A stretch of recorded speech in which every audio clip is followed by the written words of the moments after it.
శుక్లాంబరధరం విష్ణుం శశివర్ణం చతుర్భుజం ప్రసన్నవదనం ధ్యాయేత్ సర్వవిఘ్నోపశాంతయేత్. గురుర్బ్రహ్మా గురుర్విష్ణుః గురుర్దేవో మహేశ్వరః గురుః సాక్షాత్ పరబ్రహ్మ తస్మై శ్రీగురవే నమః.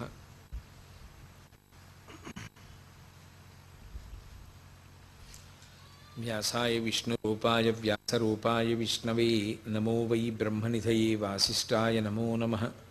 కూజంతం రామ రామీతి మధురం మధురాక్షరం ఆరుహ్య కవితాశాఖాం వందే వాల్మీకికోకిలం.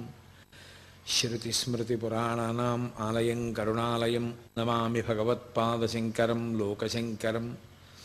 వాగర్ధావివ సంపృక్తౌ వాగర్ధప్రతిపత్తయే జగతః పితరౌ వందే పార్వతీపరమేశ్వరౌ.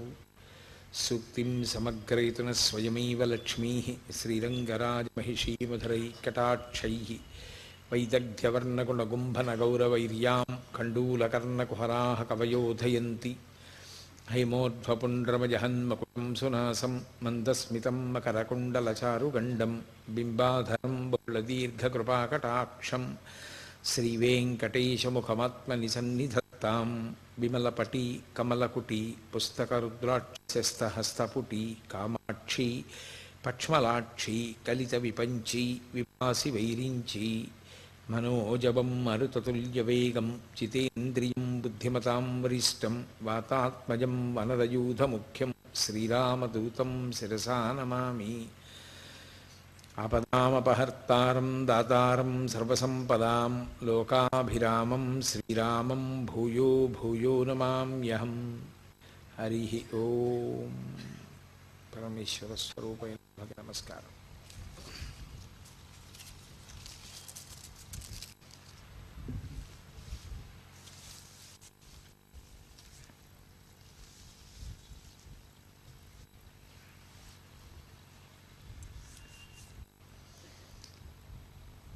అరుణాచలము ఎర్రగా ఉండేటటువంటి పర్వతం కనుక అరుణాచలమని పేరు. పరమశివుని యొక్క స్వరూపంలోని ఎర్రని రంగు ఉన్నది అని యజుర్వేదం. సౌయస్తామ్రౌ అరుణవుత ఉభ్రస్మంగళ అని. అందుకని ఎర్రని వర్ణం ఉన్నటువంటి అరుణాచలేశ్వరుడు వెలిసినటువంటి క్షేత్రం కనుక అరుణాచలం. కాదు, రుణము అంటే అనుబంధము అని. కర్మ సంబంధంగా మనం చేసినటువంటి కర్మల వలన ఒక్కొక్క శరీరంలో ప్రవేశించి ఆ శరీరంలో అనేకమైన అనుబంధములను పెట్టుకుంటాడు. ఆ రుణ అంటే అలా అనుబంధములు కర్మ సంబంధమైనటువంటి సంబంధములు పెట్టుకోవలసినటువంటి అవసరం లేకుండా జీవుడు జ్ఞానము వలన తాను పరబ్రహ్మమని తెలుసుకొని తత్వమసీ మహావాక్యమును ఇక్కడే అనుభవించి కైవల్య ప్రాప్తిని పొందడానికి అనువైనటువంటి స్థితిని అనుగ్రహించగలిగినటువంటి క్షేత్రమునకు అధిదేవత కనుక ఆయనకి అరుణాచలేశ్వరుడని పేరు. ఆ కొండకి అరుణాచలము అని పేరు. అరుణాచల క్షేత్రమునందు పరమశివుడు గౌతమ మహర్షికి ఆనతిచ్చిన మేర అక్కడ ప్రదక్షిణము అత్యంత ప్రధానము అని నిన్నటి రోజున మీతో మనవి చేసి ఉన్నాను. అలాగే అక్కడ జరిగేటటువంటి ఉత్సవాలలో దీపోత్సవము పేరెన్నికగన్న ఉత్సవము. అది భారతదేశం అంతటా కూడా అత్యంత ప్రఖ్యాతమైనటువంటి ఉత్సవంగా పరిగణింపబడుతుంది. అది కార్తీక మాసంలో వచ్చేటటువంటి పౌర్ణమి నాడు ఆ కృత్తికా దీపోత్సవము అంటారు. మనకి సాధారణంగా మనం పాటించేటటువంటి నియమం ఏమిటంటే కృత్తికా నక్షత్రం ఉన్నప్పుడు దేవాలయాల్లో చేయాలి. కార్తీక పౌర్ణమి తిథి ఉన్నప్పుడు ఇంట్లో చేయాలి. పౌర్ణమి తిథిని ఇంట్లో కార్తీక పౌర్ణమిగా చేస్తాం. కృత్తికా నక్షత్రంతో చంద్రుడు కలిసిన రోజున కార్తీక పౌర్ణమిగా దేవాలయంలో చేయాలి. ఈ దీపానికి ఎనలేని ప్రాముఖ్యత ఉంది. సనాతన ధర్మం అంతా కూడా దీపం చుట్టూనే తిరుగుతుంది. పరమేశ్వరుణ్ణి దీపంతోనే పోలుస్తారు, ఆత్మని దీపంతోనే చెప్తారు. అందుకే ఆత్మజ్యోతి అంటారు. అలాగే పరమేశ్వరుడికి పరంజ్యోతి అని ఒక నామం. ఆ నామం మీరు చూడండి, అమ్మవారి పరంగా చెప్పండి, అయ్యవారి పరంగా చెప్పండి, ఏ సహస్రనామంలో చూసినప్పటికీ కూడా పరంజ్యోతి అన్న నామం తప్పకుండా ఉంటుంది. పరంజ్యోతి నపుంసక నామం. అది స్త్రీ సంబంధమైన నామము కాదు, పురుష సంబంధమైన నామము కాదు. పరమేశ్వరుడు స్త్రీ కాదు, పురుషుడు కాడు, నపుంసకుడు కాడు. ఆయన వెనుకనన్యుతానగు విభుతలంతు అంటారు పోతన గారు. ఆయన వెనక ఉండి కాంతి బిందువుగా ప్రకాశిస్తూ ఉంటాడు. ఆయన కాంతి అందే ఈ ప్రపంచమంతా ప్రవర్తిస్తూ ఉంటుంది. కాబట్టి కాంతి స్వరూపుడైనటువంటి పరమేశ్వరుడు కనుక ఏ సహస్రనామంలోనైనా సరే పరంజ్యోతి అన్న నామం తప్పకుండా కనపడుతుంది. అసలు ఈశ్వరుని యొక్క వెలుతురు ముందు ఏ వెలుతురు పనికిరాదు అని వేదం యొక్క తీర్పు. అందుకే ఆయన మించినటువంటి జ్యోతి ఇంకొకటి లేదు అని. నత్ర సూర్యో భాతి చంద్రతారకం నేమా విద్యుతో భాతి కుతోయమగ్ని త్వమేవ భాంతమనుభాతి సర్వం తస్య భాసా సర్వమిదం విభాతి అని. ఆయన యొక్క వెలుతురు ఎక్కడ ప్రకాశిస్తూ ఉంటుందో అక్కడ సూర్యచంద్రులు నక్షత్రములు కూడా ఇక ప్రకాశించవు. ఆయన వెలుగు ముందు ఏ వెలుగు పనిచెయ్యదు. అసలు ఈ ప్రపంచాలన్నీ లయమైపోయిన తరువాత ఏర్పడేటటువంటి స్థితి కటిక చీకటి. ఆ చీకటి తర్వాత ఇక వెలుతురు రాదు, ఎందుకంటే సూర్యచంద్రులు కూడా ఉండరు. అంత కటిక చీకటిలో ఈ బ్రహ్మాండములన్నీ జలములయందు లయమైపోతే ఆయన ఒక్కడే ఈ చీకటికి ఆవల పరంజ్యోతిస్వర లోకంబులు లోకేశులు లోకస్తులు తెగిన తుది అలోకంబగు పెంజీకటి కావల ఎవ్వండేకాకృతి వెలుగు అతని నేసేవింతున్ అంటారు. శరీరం ఎంత ఉన్నప్పటికీ అసలు శరీరంలో జ్ఞానేంద్రియములు అని ఉంటాయి. అవన్నీ వెలుగు సంబంధమైనవి. జ్ఞానేంద్రియము, జ్ఞానము అంటే తెలుసుకొనుట. తెలిసికొనుట అన్నది ఎప్పుడు సంభవం అంటే వెలుతురు ఉంటేనే. వెలుతురు లేకపోతే ఏదీ తెలియబడదు. అయోమేమి. లోపల ఒక దీపం ఉంది. ఆ లోపల వెలుగుతున్నటువంటి దీపపు కాంతి కంటి మీద పడితే కన్ను చూస్తుంది. ఆ ఆత్మజ్యోతి యొక్క కాంతి చెవి మీద పడితే చెవి వింటుంది. ముక్కు మీద పడితే వాసన వస్తుంది. నాలుక మీద పడితే రుచి చెప్తుంది. స్పర్శేంద్రియమైనటువంటి చర్మం మీద ప్రకాశిస్తే ఇది స్పర్శ చెప్తుంది. అందుకే నానాచిద్రఘటోధర స్థిత మహాదీప ప్రభాభాస్వరం జ్ఞానం యస్యతు చక్షురాది కర్ణద్వారా బహిస్పందతే జానామీతి తమేవ హంతమనుభాత్యేతత్సమస్తం జగత్ తస్మై శ్రీ గురుమూర్తయే నమగిదం శ్రీ దక్షిణామూర్తయే అంటారు శంకరాచార్యులు వారు. ఒక కుండను ఒక దాన్ని తీసుకొచ్చి దానికి కన్నాలు పెట్టి ఒక దీపం పెట్టి ఆ దీపం మీద కుండని బోర్లించారనుకోండి, చీకట్లో ఆ కుండ కన్నాల్లోంచి వెలుతురు పైకి కొడుతూ ఉంటుంది. అది కుండది కాదు, ఆ కాంతి. కుండ లోపల ఉన్నటువంటి దీపపు కాంతి ఆ కన్నాలలోంచి ఎలా పైకొస్తోందో అలా ఇక్కడే వెలుగుతున్నటువంటి ఆత్మజ్యోతి. అందుకే నీవారస్సు కవత్వి పీతాభా అంటే పీతాభా స్వత్యనూపమా. భా అంటే కాంతి, భాస్కర అని పేరు సూర్యుడికి. ఆ కాంతి పుంజమై ఇక్కడ వెలుగుతూ ఉంటాడు ఆయన. ఆ వెలుతురు ఈ కన్నాల్లోంచి కొడుతూ ఉంటుంది. కన్నులు అనబడేటటువంటి కన్నాల మీద పడితే కళ్ళు చూస్తాయి, చెవుల మీద పడితే చెవులు వింటాయి. జ్ఞానేంద్రియములు పనిచేయడానికి ప్రధానమైనటువంటి కారణము ఆ లోపల ఉన్న జ్యోతే. అందుకే దీపం ఉండగా ఇల్లు చక్కబెట్టుకోండి అంటుంటారు. అంటే లోపల ఆ జ్యోతి వెలుగుతున్నంతసేపే, పరమేశ్వరుడు ఉన్నంతసేపే దీనికి మంగళప్రదత్వం.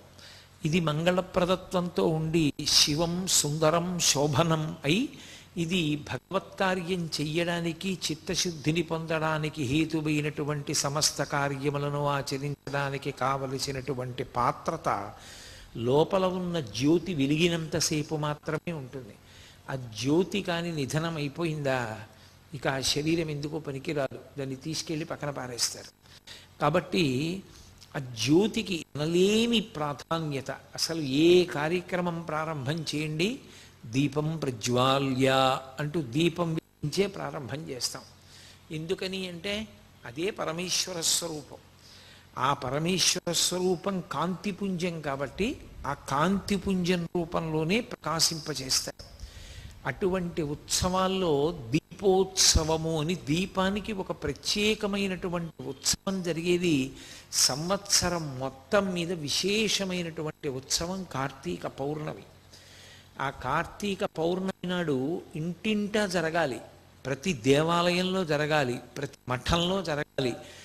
దీపము కాదు, దీపావళి, అనేక దీపములను ఉంచుతారు. లేదా అసలు ఆ కార్తీక పౌర్ణమి నాడు పెట్టవలసినటువంటి దీప విధానము వేరుగా ఉంటుంది. ఒక పాత్ర తీసుకొచ్చి పాత్ర నిండా నెయ్యి పోసి ఆ నేతిలో ఒత్తి వేసి ఒత్తి చివర కర్పూరం పెట్టి అప్పుడు దాన్ని వెలిగిస్తారు. ఇంట్లో అయితే, దేవాలయంలో అయితే ఒక్క దేవాలయం యొక్క ద్రవ్యంతో వెలిగించరు. ఆ దేవాలయంలో పెద్ద కంచు పాత్ర పెడతారు. ఎంతమంది ఎంత నెయ్యి తీసుకురాగలరో అంత నెయ్యి తీసుకొచ్చి అందులో పోస్తారు. పోసిన తర్వాత అప్పుడు చీకటి పడిన తర్వాత అందులో అందరూ తీసుకొచ్చినటువంటి పత్తితో ఒత్తి పేనుతారు. పేని ఆ నీతిలో వెయ్యడానికి వీలైనంత పెద్ద దీపాన్ని, పెద్ద ఒత్తిని వేసి ఆ రోజు ఆ దీపానికి పెట్టే కర్పూరం కూడా ఒక్క దేవాలయంలోంచి వెలిగించరు. అందరూ భక్తులు తమ ఇళ్ల నుంచి తీసుకొస్తారు కర్పూరం. ఆ కర్పూరాన్ని ఆ ఒత్తి మీద అలదుతారు, అలది వెలిగిస్తారు. వెలిగించి ఎత్తైన ప్రదేశంలో పెడతారు. అందరూ చూడ్డానికి వీలుగా ఉంచుతారు దాన్ని. ఉంచితే అప్పుడు అందరూ ఆ దీపాన్ని చూసి ఒక శ్లోకం చెప్తారు. అది ఇంట్లో చెయ్యండి, దేవాలయంలో చెయ్యండి. ఆ శ్లోకం చెప్పకుండా మాత్రం ఆ దీపం పెట్టకూడదు. అది ప్రధానమైనటువంటి ఆచారం.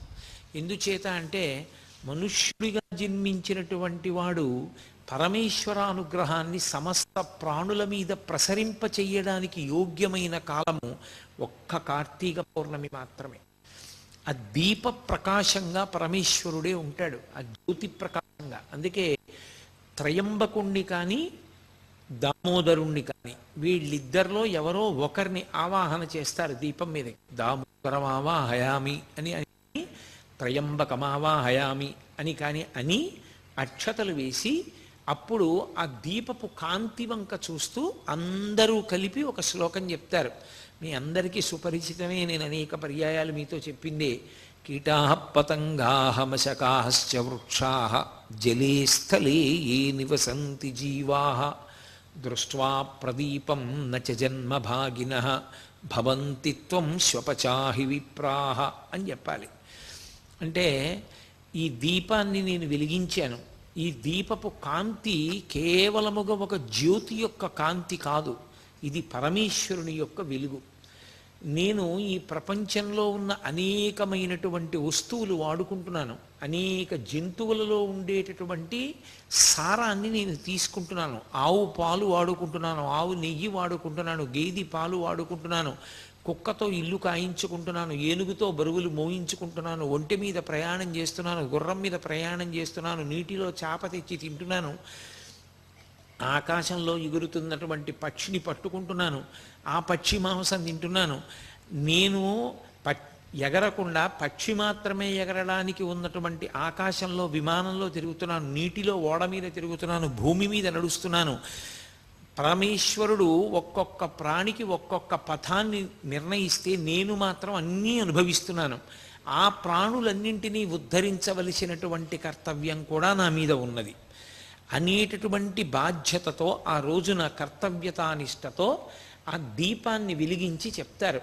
కీటాః పతంగాః మశకాశ్చ వృక్షాః.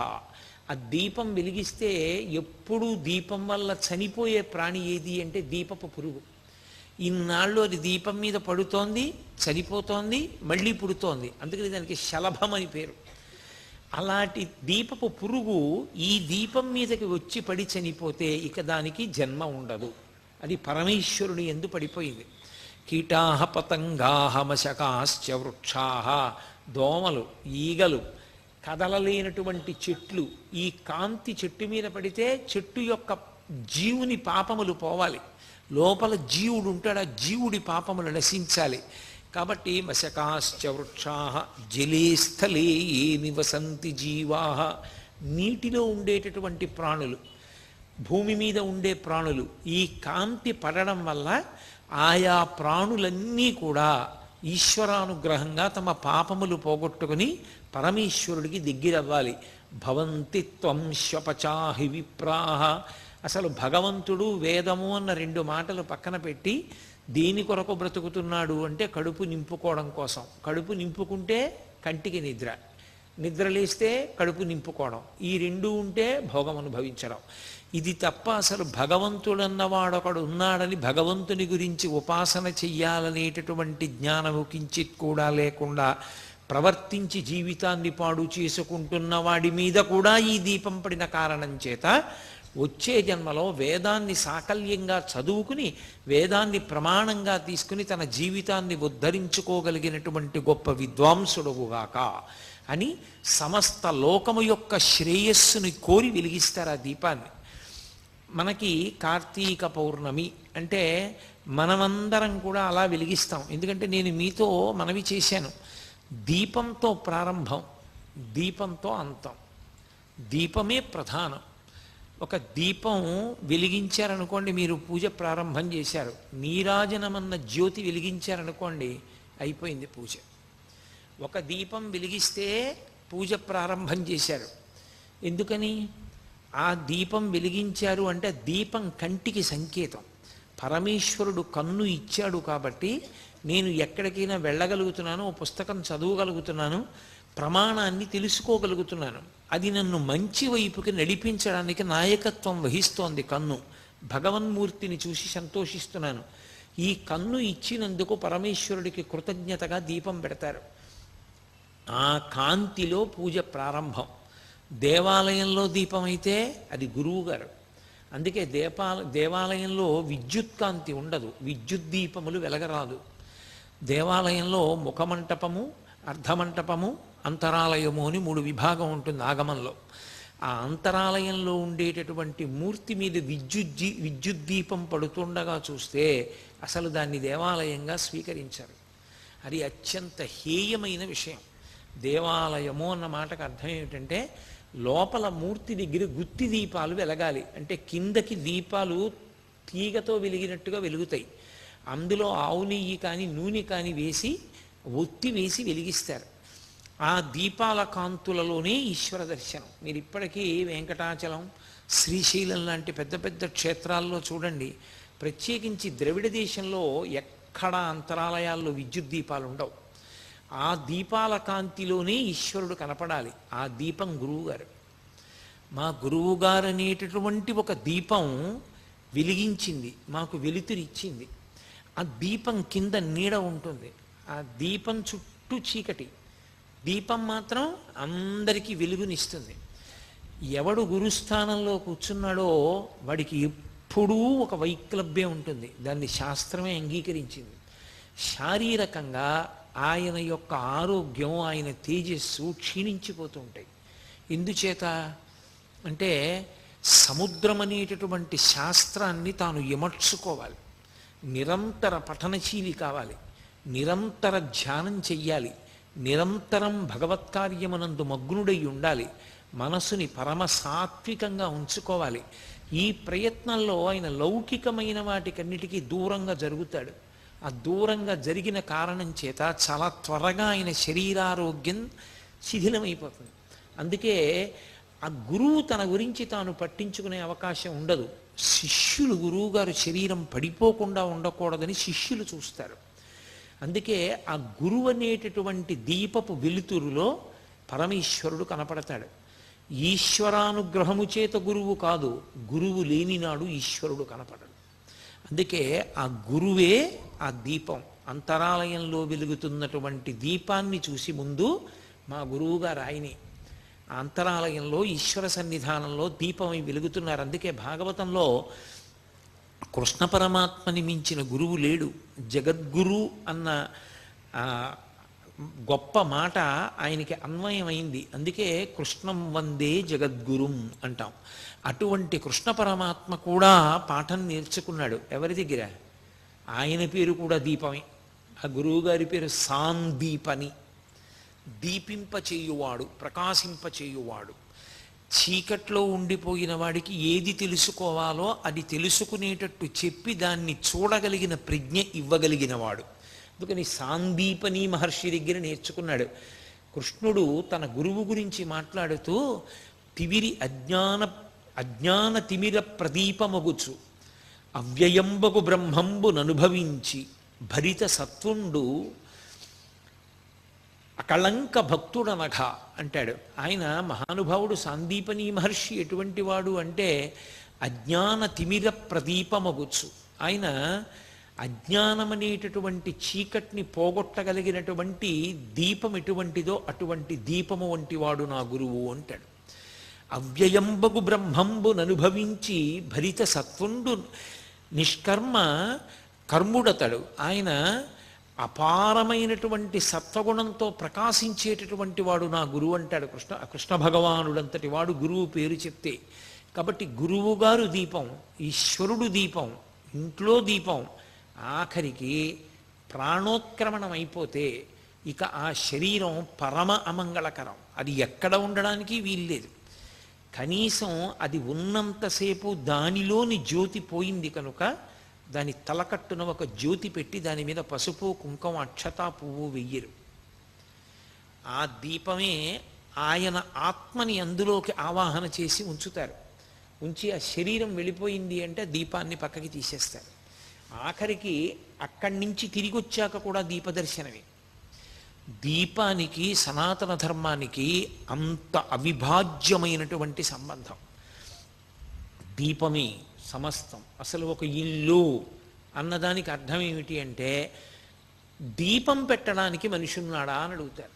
ఒకడు ఇల్లు కట్టుకున్నాడు, చాలా దూరంలో కట్టాడు ఊరికి. ఆయనే ఎదురు 100 రూపాయలు ఇచ్చి ఎవరినో ఇంట్లో ఉండమన్నాడు. ఎందుకు ఉండమన్నాడో తెలుసా? ఇంట్లో దీపం పెట్టేవాడు వాడు ఉంటాడు కదండి, అందుకు ఉండమన్నానంటాడు. ఇంట్లో దీపం పెట్టేవాడి కోసం డబ్బిచ్చి ఇల్లు ఇచ్చేవాళ్ళు ఉన్నారు. ఇంట దీపం పెట్టకుండా ఇల్లు ఉండిపోయింది అనుకోండి, ఉగ్రభూతములు ప్రవేశిస్తాయి ఇంట్లోకి. అందుకని కటిక చీకటి ఎందు ఉండకూడదు. అందుకే వెళ్ళకూడని వేళలో వెళ్ళకూడని నక్షత్రంలో వెళ్ళిపోతే ఆ ఇల్లు కూడా పాడు పెడతారు. పడబెట్టే కొంతకాలం మూసేస్తారు. ఆ ఇంట వేరొక జ్యోతి వెలగడానికి అవకాశం ఉండదు. అప్పుడు దీపం అంత మంగళప్రదం. అసలు దీప దర్శనమే చాలు.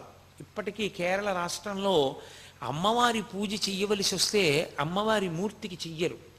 చాలా చోట్ల కేరళలో దీపం వెలిగించి దీపానికే పూజ అంతా చేస్తారు, దీపానికే ఉపచారాలన్నీ చేస్తారు. దీపమే పరదేవత అంటారు వాళ్ళు. కాబట్టి దీపానికి అంత ప్రాముఖ్యత. అంత ప్రాముఖ్యత కలిగినటువంటి దీపం కార్తీక పౌర్ణమి నాడు వెలిగించేటటువంటి దీపానికి విశేష ప్రాధాన్యత. అందున అరుణాచలము అగ్నిలింగం ఉన్నటువంటి క్షేత్రం. దీపమే అగ్ని, అగ్నియే దీపం. దీపానికి అగ్నికి అవిభాజ్యము, అవి రెండు వేరు కావు. ఒత్తి చివర వెలుగుతున్నటువంటి ఆ దీపం అగ్నిహోత్రం. దీపానికి ఉన్న లక్షణం అది ఇంకొక దీపాన్ని వెలిగిస్తుంది. దీపించిన దీపముచే దీపము రెండు కాక ఒకటిట్లగున్ అంటుంది. ఆ దితి కశ్యప ప్రజాపతితో మాట్లాడుతూ ఈ మాట అంటుంది. అందుకే దీపము 3 ఒత్తులు వేస్తూ ఉంటారు. మనం ఇండ్లల్లో దీపం వెలిగిస్తే సాధ్యం త్రివర్తి సంయుక్తం వహ్నినా యోజితం ప్రియం అని 3 ఒత్తులు వేసి 3 ఒత్తులు వెలిగించి తూర్పు దిక్కుగా జ్యోతులు ఉండేటట్టుగా చూసుకుంటారు. ఇల్లు అభివృద్ధిలోకి రావాలి అనుకున్న వాళ్ళు, ఇల్లు సుఖ సంతోషాలతో ఉండాలనుకున్న వాళ్ళు, అలాగే వ్యాపార సంస్థలు జయప్రదంగా ఉండాలనుకున్న వాళ్ళ చోట్ల దీపాన్ని 3 ఒత్తులతో వెలిగించి ఆ 3 జ్యోతులు తూర్పు ముఖంగా వెలగాలి. తూర్పు ముఖంగా వెలుగుతున్నాయి అంటే అభ్యున్నతిని కోరుకుంటున్నాడు అని గుర్తు. తాను తూర్పుని చూస్తాడు. 3 ఒత్తుల యొక్క జ్యోతులు తూర్పుకి వెలుగుతూ ఉంటాయి. ఆ వెలుగుతున్నటువంటి ఆ దీపం ఉన్నదే అది సమస్త అభ్యున్నతికి కారణం. మన వాళ్ళకి అన్నిటికన్నా పట్టింపు ఎక్కడుంటుందంటే దీపం ఆరిపోయింది అన్న మాట కూడా అనరు. దీపం కొండెక్కిపోయింది అంటారు.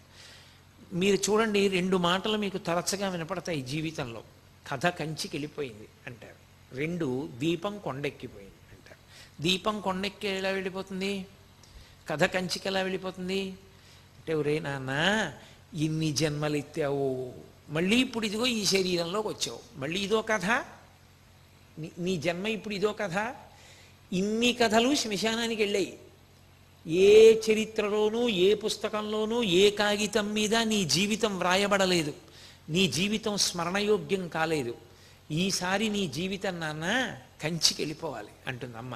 కంచికి వెళ్ళిపోవాలంటే ఇక ఈసారి నీ జీవితం దేనికి పనికి రావాలంటే కామాక్షి ఎందు ఐక్యం అయిపోవాలి. కొడుకుని అలా అని తట్టుకోలేరు కాబట్టి మనం ఇంటికంటూ రా, నేనున్నంతకాలం మాత్రం నువ్వు ఉండాలి సుమా నా కళ్ళెదురకుండా. అది అమ్మ యొక్క హృదయం. అందుకని కథ కంచికి, మనం ఇంటికి. దీపం కొండెక్కింది. దీపం కొండెక్కింది అంటే కొండ మీద ఈశ్వరుడు ఉంటాడు. మనకి సనాతన ధర్మంలో అదో గమ్మత్తు. దాన్ని చూసి ఇప్పుడు కొత్తగా అంటించుకుంటున్నాయి కొన్ని కొన్ని ధర్మాలు, కొన్ని కొన్ని విశ్వాసాలు. కొండ మీద ఈశ్వరుడు ఉండేటటువంటి ఏకైక ధర్మము సనాతన ధర్మము. అది ఎవడో వెళ్ళి పెట్టింది కాదు. పరమేశ్వరుడు తనంత తాను స్వయంభువు కొండల మీద. అందుకే శేషాచల పర్వతం మీద, సింహాచల పర్వతం మీద, శ్రీశైల పర్వతం మీద ఆయన కొండ మీద ఉంటుంటాడు. ఏమిటి ఆయనకి ఆ సరదా? కొండ మీద ఉండడం ఆయన సరదా కోసం కాదు. ఉత్ అని ఒక మాట దాన్ని సంస్కృతంలో ఎక్కువగా వాడుతుంటారు. ఉత్సవము అంటే ఉత్. ఉత్ అంటే తల ఇలా పైకెత్తుట. ఒక్క మనుష్యుడే భూమికి అడ్డంగా పుట్టి నిలువుగా పెరుగుతాడు. పైన ఉన్న కొండ మీద ఉన్న పరమేశ్వరుణ్ణి ఇలా తలెత్తి చూసి కొండ మీద ఉన్న ఈశ్వరుణ్ణి చేరడానికి నువ్వు పైకెక్కాలి. అలాగే జీవితంలో ఊర్ధ్వముఖ చలనం చేసి పరమేశ్వరుణ్ణి చేరుకోవాలి. దొంగదారుల్లోంచి నువ్వు వెళ్ళడానికి వీల్లేదు. అది దాని అర్థం. దొంగదారి అన్న మాటకు అర్థం ఏమిటో తెలుసా? మిగిలిన ఏ 9 రంధ్రములలోంచి వెళ్ళడానికి వీల్లేదు శరీరం వెళ్ళిపోయేటప్పుడు. 2 కళ్ళు, 2 ముక్కులు, 2 చెవులు, 6 నోరు, 7 మలద్వారం, 8 మూత్రద్వారము, 9 సరే అసంఖ్యాకములైనటువంటి స్వేదరంధ్రములు. వీటిలోంచి బయటికి వెళ్ళడానికి వీలు లేదు సుమా. ఒకే ఒక్క తలుపు ఉంది, నిర్గమద్వారం, బ్రహ్మరంధ్రం. అందుకే ఇక్కడ శిఖ ఉంటుంది. ఆ బ్రహ్మరంధ్రం పగిలి అందులోంచి నిర్గమించాలి. అందులోంచి నిర్గమించాడు అంటే ఇక రాడు అని గుర్తు. ఇక శరీరాన్ని పుచ్చుకోడు. దొంగదారిలోంచి వెళ్ళవద్దు. దీపం కొండెక్కిపోయింది అంటే బ్రహ్మరంధ్ర భేదనం చేసుకుని నీలో ఉన్న జ్యోతి కూడా అలాగే కొండెక్కి ఈశ్వరుని ఎందుకు కలిసిపోవాలి తప్ప దొంగదారిలో కిందకి వెళ్ళవద్దు. రాజమార్గంలో పైకి వెళ్ళు. అందుకే దేవాలయంలోకి వెళితే అంతరాలయానికి బయటికి వెళ్ళిపోయే ద్వారం ఉండకూడదు. ఆగమంలో మీరు చూడండి, అంతరాలయం ఉందనుకోండి, అంతరాలయానికి వెనక గోడకి తలుపు ఉండదు. మీరు ఎప్పుడైనా చూడండి, లోపల గోడలు మూసుకుని ఉంటాయి, ద్వారం ఉంటుంది. అసలు కంచికైతే రాజద్వారమే మళ్ళీ నిష్క్రమణ ద్వారం. లోపలికి వెళ్ళి మీరు ఈశ్వరుణ్ణి దాటి ఒక్క అడుగు వేసి ద్వారంలోంచి బయటికి వెళ్ళే అవకాశం ఉండకూడదు. అలా ఉందనుకోండి, అది శాస్త్ర విరుద్ధం. అది కాదు జీవిత ప్రయోజనం. ఈశ్వరుణ్ణి దాటి తలుపు తీసుకుని వెళ్ళడానికి నీకేం లేదు ఇంకా జీవితంలో. ఈశ్వరుడే చివరి హద్దు అంతే. అందుకే అక్కడికి వెళ్ళి చూసి వెనక్కి వస్తాడు. వెనక్కి వచ్చి పృష్ఠభాగం చూపించకుండా వెనక్కి వచ్చి బయట కూర్చోవాలి. కూర్చుని ధ్యానం చెయ్యాలి. తనేం చూశాడో దాని వెందు మనసు మగ్నం చెయ్యాలి. అంటే జీవితంలో చిట్ట చివరి ప్రయోజనం ఆ ఈశ్వరుని యందు ఐక్యం అయిపోవడమే తప్ప దాటడానికి లేదు. దాటి వెళ్ళిపోవడానికి ఇంకొకటి లేదు. ఈశ్వరుణ్ణి దాటి వెళ్ళడానికి ఇంకొకటి లేదు నీకు జీవితంలో. ఈశ్వరుణ్ణి దాటి వెళ్ళిపోయి ఇంకొక చోటకి వెళ్ళడానికి నీకు మార్గము లేదు. అదే అంతిమం. అదే మనుష్య జీవిత ప్రయోజనం. అందుకే అంతరాలయాల వెనక గోడకి ఇక తలుపు ఉండదు ఆగమంలో. ఋషులు ఏదైనా ఆలోచించి నిర్ణయం చేస్తే అంత జాగ్రత్తగా నిర్ణయం చేశారు. దేవాలయ వ్యవస్థ దేని కొరకు వచ్చింది అంటే మనిషి జీవితాన్ని ఎలా బ్రతకాలో ఆలయం నేర్పుతుంది. అందుకే ఆలయం ఎలా ఉంటుందో మనుష్యుడు ఎలా ఉంటాడు, మనుష్యుడు ఎలా ఉంటాడో ఆలయం అలా ఉంటుంది. మనిషికి తల ఎలా ఉంటుందో దేవాలయానికి ఉండేటటువంటి పైన రాజగోపురం అలా ఉంటుంది. దానికి కలశలు ఉంటాయి, కుంభాభిషేకం అలా ఉంటుంది, లోపల మూర్తి ఉంటుంది, ఇక్కడ ఈశ్వరుడు ఉంటాడు. అందుకే దేహో దేవాలయ ప్రోక్త జీవో దేవ సనాతన. దేవాలయము మనుష్య శరీరము ఒక్కలాగే నిర్మాణం చేయబడి ఉంటాయి. రెండిటి ఆకలి ఒక్కలాగే ఉంటుంది. ఆకలి ఇక్కడ వేస్తుంది లోపలకి పడేస్తారు. పరమేశ్వరుడికి ఆకలి ఉంటుంది ప్రాణప్రతిష్ఠ చేస్తే. నువ్వు ఎంత జాగ్రత్తగా అన్నం తింటావో ఈశ్వరుడికి అంత శౌచంతోటే నైవేద్యం పెట్టాలి. దాని వలనే ఆ మూర్తి వైభవం నిలబడుతుంది. కాబట్టి ఆగమం అంత జాగ్రత్తగా ఋషులు చెప్పడానికి కారణం అదే. పూజ ప్రారంభం దీపంతో, పూజ పూర్తి నీరాజనంతో. నీరాజనం కూడా జ్యోతే, కానీ తెల్లని కర్పూర కళిక వెలిగిస్తాం. అది చాలా తొందరగా ఘనం నుంచి ద్రవమై, ద్రవం నుంచి వాయురూపాన్ని పొందేస్తుంది, అమిత వేగంతో పొందుతుంది. మీరు ఎప్పుడైనా నీరాజనం వెలిగించినప్పుడు చూడండి, అది కొద్దిగా నీరు కింద మారిపోతుంటుంది. అందులో ఆఖరణ వెలిగేటప్పుడు చూస్తే ఇక కర్పూర కళిక కనపడదు, దాని బదులు కొద్దిగా నీరులో ఉంటుంది, అదే వెలుగుతుంది.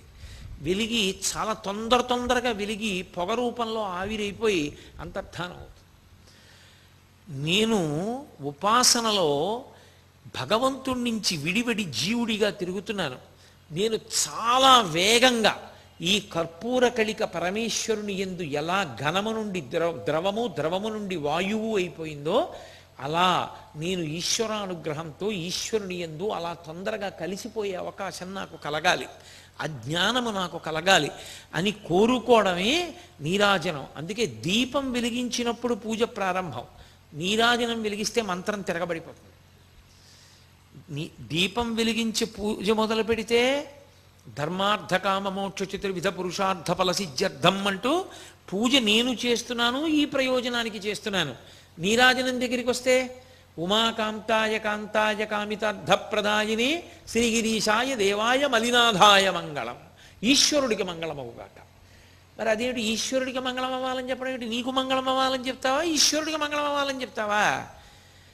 ప్రేమ పొంగి పొర్లిపోతే భక్తికి చిట్ట చివర నీ లోపల ఉన్న ప్రేమ జ్యోతి వెలిగిపోతే అది నీరాజన రూపంలో ఇచ్చి మంత్రాన్ని తిరగేసి పాడతారు నీరాజనాన్ని. అది మంగళహారతి. అందుకే జీవితం అంతా దీపమే. అసలు దీపము లేని ఇల్లు, దీపం కుడిగట్టిందండి అంటారు, కుడిగట్టేసింది ఆ దీపం అంటారు, ఏదో మిణుకు మిణుకుమంటోంది. సంకేతంతో అలాగే మాట్లాడతారు, ఎదురు చూస్తోంది, నిధనం అయిపోతోంది. శరీరం శుష్కించిపోయి మళ్ళీ ఇక వెళ్ళిపోయే సమయం ఆసన్నమైన అవే మాటలు. ఆ ఇంటి దీపం నేను ఎందుకు అనాలి అమంగళకరమైన మాట అని పూర్తి చేస్తారు. కాబట్టి అంత దగ్గరి సంబంధం సనాతన ధర్మంలో. అసలు దీపం అంత దగ్గరగా పరమేశ్వరుణ్ణి తీసుకొచ్చే వస్తువు వేరొకటి లేనే లేదు. గురువుని చెప్పండి దీపమే, ఈశ్వరుణ్ణి చెప్పండి దీపమే, ఈ రెండూ దీపంతోటే చెప్తారు. అటువంటి దీపం ఇంట లేకుండా ఉండకూడదు. అందుకే కార్తీక పౌర్ణమి నాడు గుత్తి దీపాలు వెలిగిస్తారు. ఒత్తులన్నీ కలిపి కట్టకట్టి ఆవునీతిలో ముంచి వెలిగిస్తారు. నేను ఇంట్లో దీపం పెట్టనటువంటి పాపం ఏదైనా ఉంటే అది పోవుగాక. ఇన్ని ఒత్తులు వెలిగించాను కాబట్టి అన్ని రోజులు మా ఇంట్లో దీపం వెలిగినట్లు, ఇల్లు శోభస్కరంగా ఉంది అని గుర్తు. కార్తీక దీపం అరుణాచల క్షేత్రమునందు మిక్కిలి ప్రసిద్ధి. అక్కడ కార్తీక దీపం వెలిగించడం అంటే 16 రోజుల పండుగ. 16 రోజులు చేస్తారు ఆ పండగని. మీరు ఎప్పుడో ఒకటి గుర్తుపెట్టుకోండి, 16 అంకెకి సనాతన ధర్మంలో విశేషమైనటువంటి ప్రాధాన్యత. షోడశి అమ్మవారు 16 కళలతో ఉంటుంది, చంద్రుడు 16 కళలతో ఉంటాడు. మనుష్యునకు 16 సంస్కారములు చేస్తారు. సంస్కారము అంటే అతడు ఈశ్వరుణ్ణి చేరుకోవడానికి వీలుగా సంస్కరిస్తారు. అతన్ని కొత్త విషయాలు నేర్పి అందుకు అనువుగా తయారు చేయడాన్ని సంస్కరించుట అన్న మాటతో వాడతారు. మీకు ఒక ఉదాహరణ చెప్పాలంటే, భగవంతుడికి ఒక కొబ్బరికాయ కావాలనుకోండి, ఒక కొబ్బరికాయ కొడదామని మీరు అనుకున్నారు, సంస్కరించుట అని ఒకటి ఉంటుంది. ముందు ఒక కొబ్బరి బొండాన్ని తీసుకొస్తారు, ఆ కొబ్బరి బొండాన్ని ఒలుస్తారు, ఆ తర్వాత చుట్టూ కొంత పీచు ఉంటుంది, ఆ పీచు కూడా తీసేస్తారు. శిఖ తీయకూడదు, శిఖ ఉండిపోతుంది. చక్క పీచంతా తీసి అక్కడ తీసుకొచ్చి పెడతారు. ఇప్పుడు కొబ్బరికాయ మీరు దేవాలయంలో కొట్టడానికి వీలైన రీతిని పొందింది. సంస్కరిస్తే బొండాన్ని కొబ్బరికాయ కొట్టడానికి యోగ్యమైంది, భగవంతుణ్ణి చేరడానికి యోగ్యమైంది. అలా మనిషి పుట్టుకతో అజ్ఞాని, మనిషి పుట్టుకతో భగవంతుణ్ణి చేరడానికి కావలసినటువంటి సాధన సంపత్తులను తనకు తానుగా తెచ్చుకున్నవాడు కాడు. గురువిస్తాడు, తల్లి ఇస్తుంది, తండ్రి ఇస్తాడు, సమాజం ఇస్తుంది, వీళ్ళందరు ఇస్తారు. అందుకే సంస్కారములు అంటారు. ఈ సంస్కారములు చేస్తూ పెడతారు. అందుకే సనాతన ధర్మంలో ఆ సంస్కారములు కూడా 16 16 సంస్కారములు. 16వ సంస్కారము చిట్ట చివరిది ఏది అంటే అగ్ని సంస్కారము, అంత్యేష్టి సంస్కారం. శరీరాన్ని పట్టుకెళ్ళి కొడుకు హవిస్సుగా అగ్నిహోత్రంలో పడేయడం, అగ్నితోటే పూర్తి. కాబట్టి అటువంటి ఆ 16 సంస్కారములు ఏవి ఉన్నాయో అవి 16 చంద్రుని యొక్క కళలు, షోడశ సంస్కారములు అంటారు. ఈ సంస్కారముల వలన మనిషి అర్హతని పొందుతూ ఉంటాడు. ఈ పని చేయడానికి అర్హత పొందుతాడు. బ్రహ్మచారి ఉపనయనం చేసుకున్నాడు, గాయత్రి చేయడానికి అర్హత పొందాడు. గృహస్థు ధర్మపత్నిని స్వీకరించాడు, యజ్ఞయాగాదులు చెయ్యడానికి అర్హత పొందాడు. వానప్రస్థు వైరాగ్యాన్ని పొంది తపస్సు చేయడానికి అర్హత పొందాడు. సన్యాసి సర్వసంగ పరిత్యాగం చేసి శరీరం మీద భ్రాంతి విడిచిపెట్టేశాడు. ఇవన్నీ సంస్కారములే. ఆశ్రమం మారడం కాదు, కానీ మనిషికి గృహస్థాశ్రమ స్వీకారం వరకు చిట్ట చివర అంత్యేష్టి వరకు 16 సంస్కారములు. ఈ 16 సంస్కారములు మనిషిని ఎలా తీర్చిదిద్దుతాయో అలా అక్కడ 16 రోజుల పండుగగా కార్తీక పౌర్ణమి కృత్తికా దీపోత్సవం చేస్తారు. ఈ 16 రోజుల పండుగలు మీరు అందుకే చూడండి, మనకి సనాతన ధర్మంలో ఏ పెద్ద క్రతువు జరిగినా మళ్ళీ 16 రోజుల పండగ ఉంటుంది. పెళ్లి జరిగిందనుకోండి, 16 రోజుల పండగ చేశారండి అంటారు. 16 రోజుల పండుగలో మొదటి 3 రోజులు దేవతలందరికీ తెలియచేస్తారు. దేవతలందరినీ ఆహ్వానం పలుకుతారు. వాళ్ళు సిద్ధపడాలి. ముందు దేవతలు సిద్ధంగా ఉండాలి ఆ ఉత్సవానికి. మనం చూడండి, ధ్వజారోహణము అని ఒక కార్యం చేస్తాం. బ్రహ్మోత్సవం చేసేటప్పుడు ధ్వజాన్ని పైకెత్తుతాం. ఆ ధ్వజాన్ని పైకెత్తితే దేవతలందరికీ ఆహ్వానం, ఉత్సవం జరుగుతోంది, వచ్చి మీరు ఉండండి, ఇంకా మీరు ఇతర పనులు పెట్టుకుని వెళ్ళిపోకండి అని చెప్తారు. ఎందుకంటే మీరు ఏదైనా ఒక పెద్ద క్రతువు చేస్తున్నారు అంటే ఆ క్రతువులో దేవతల్ని ముందు పిలవాలి, ముందు వాళ్ళని పిలిచి కూర్చోబెట్టాలి. అందుకే పూర్వం పెళ్లి 3 రోజులు చెయ్యండి అథవా అనడానికి కారణం అది. దేవతలు రానిది మీకు పండదు. దానికి 1000 మందిని పిలిచి భోజనాలు పెట్టక్కర్లేదు. పితృదేవతల్ని కూడా పిలవాలి. పితృదేవతల్ని కూడా పిలవడానికే దానికి ప్రత్యేకంగా పళ్ళాలు తీసుకొచ్చి మామిడి కొమ్మలతో కొట్టి మంత్రభాగం చేసి పితృదేవతల్ని పిలిచి ఆ ప్రాంగణంలో చెట్ల కొమ్మల మీద అక్కడ ఉండి ఆ క్రతువు చూసి ఆశీర్వచనం చేయమని అడుగుతారు. అలాగే దేవతలందరినీ పిలుస్తారు. దేవాలయ ఉత్సవమైనా అంతే, సమస్త దేవతల్ని ఆహ్వానం చేస్తారు. మీ అందరూ రండి అని పతాకాన్ని పైకెత్తుతారు. అసలు దేవాలయ వ్యవస్థలో గొప్పతనం ఎక్కడుందంటే ఈశ్వర ఉత్సవానికి సంబంధించినటువంటి మంగళవాద్యం తప్ప లౌకిక మంగళవాద్యము ఈశ్వరుడికి వినపడకూడదు. మీరు బాగా అర్థం చేసుకున్నారో లేదో నేను చెప్పిన మాట. ఒక దేవాలయ ప్రాంగణం ఉందనుకోండి, ఆ దేవాలయ ప్రాంగణం దగ్గర నుంచి ఒక పెళ్లి ఊరిరిగింపు వెళ్ళిపోతోంది. వెళ్ళిపోతున్నప్పుడు వాళ్ళు బాజాలతో భజంత్రీలతో వెడుతున్నారు. అందుకు ధ్వజస్తంభం పెడతారు. ధ్వజస్తంభం కనపడగానే ఆఫ్ చేసేయాలి, ఇక మోగించకూడదు. మీరు గృహప్రవేశానికి ఓ శివాలయం ముందు నుంచి వెడుతున్నారనుకోండి, శివాలయం ముందు కూడా మంగళవాద్యం చేస్తూ వెళ్ళకూడదు. శివాలయానికి అంత దూరంలో ఆఫ్ చేయాలి మంగళవాద్యం. మీరు నిశ్శబ్దంగా వచ్చి శివాలయం ముందు నిలబడి నమస్కారం చేసి శివాలయాన్ని దాటిన తర్వాత మళ్ళీ మంగళవాద్యం చెయ్యాలి. లేకపోతే మీరు ఈశ్వరుణ్ణి గౌరవించినట్టు కాదు, ఈశ్వరుణ్ణి అవమానించినట్టు. మంగళవాద్యం మీ స్వంతంకి పెట్టుకున్న దేవాలయ ప్రాంగణమునందు మ్రోగరాదు. అందుకే పూర్వం అన్ని దేవాలయాలు కట్టేవారు కాదు, ఇబ్బంది ఆచారాన్ని పాటించడం అని. దేవాలయ ధ్వజం కనపడింది అంటే మహారాజులు కూడా దిగిపోయేవారు, రథాలు నడిచేవారు ఆ దేవాలయ ప్రాకారం దాటిపోయే వరకు. ఈశ్వరుడు కూడా ప్రాకారముల లోపల ఉండేవాడు, ఆయన ఉత్సవానికి సంబంధించినవి. అందుకే పతాకం పట్టుకోవడం, గొడుగు పట్టుకోవడం, ఇవేవైనా సరే ఈశ్వరుడికే తప్ప.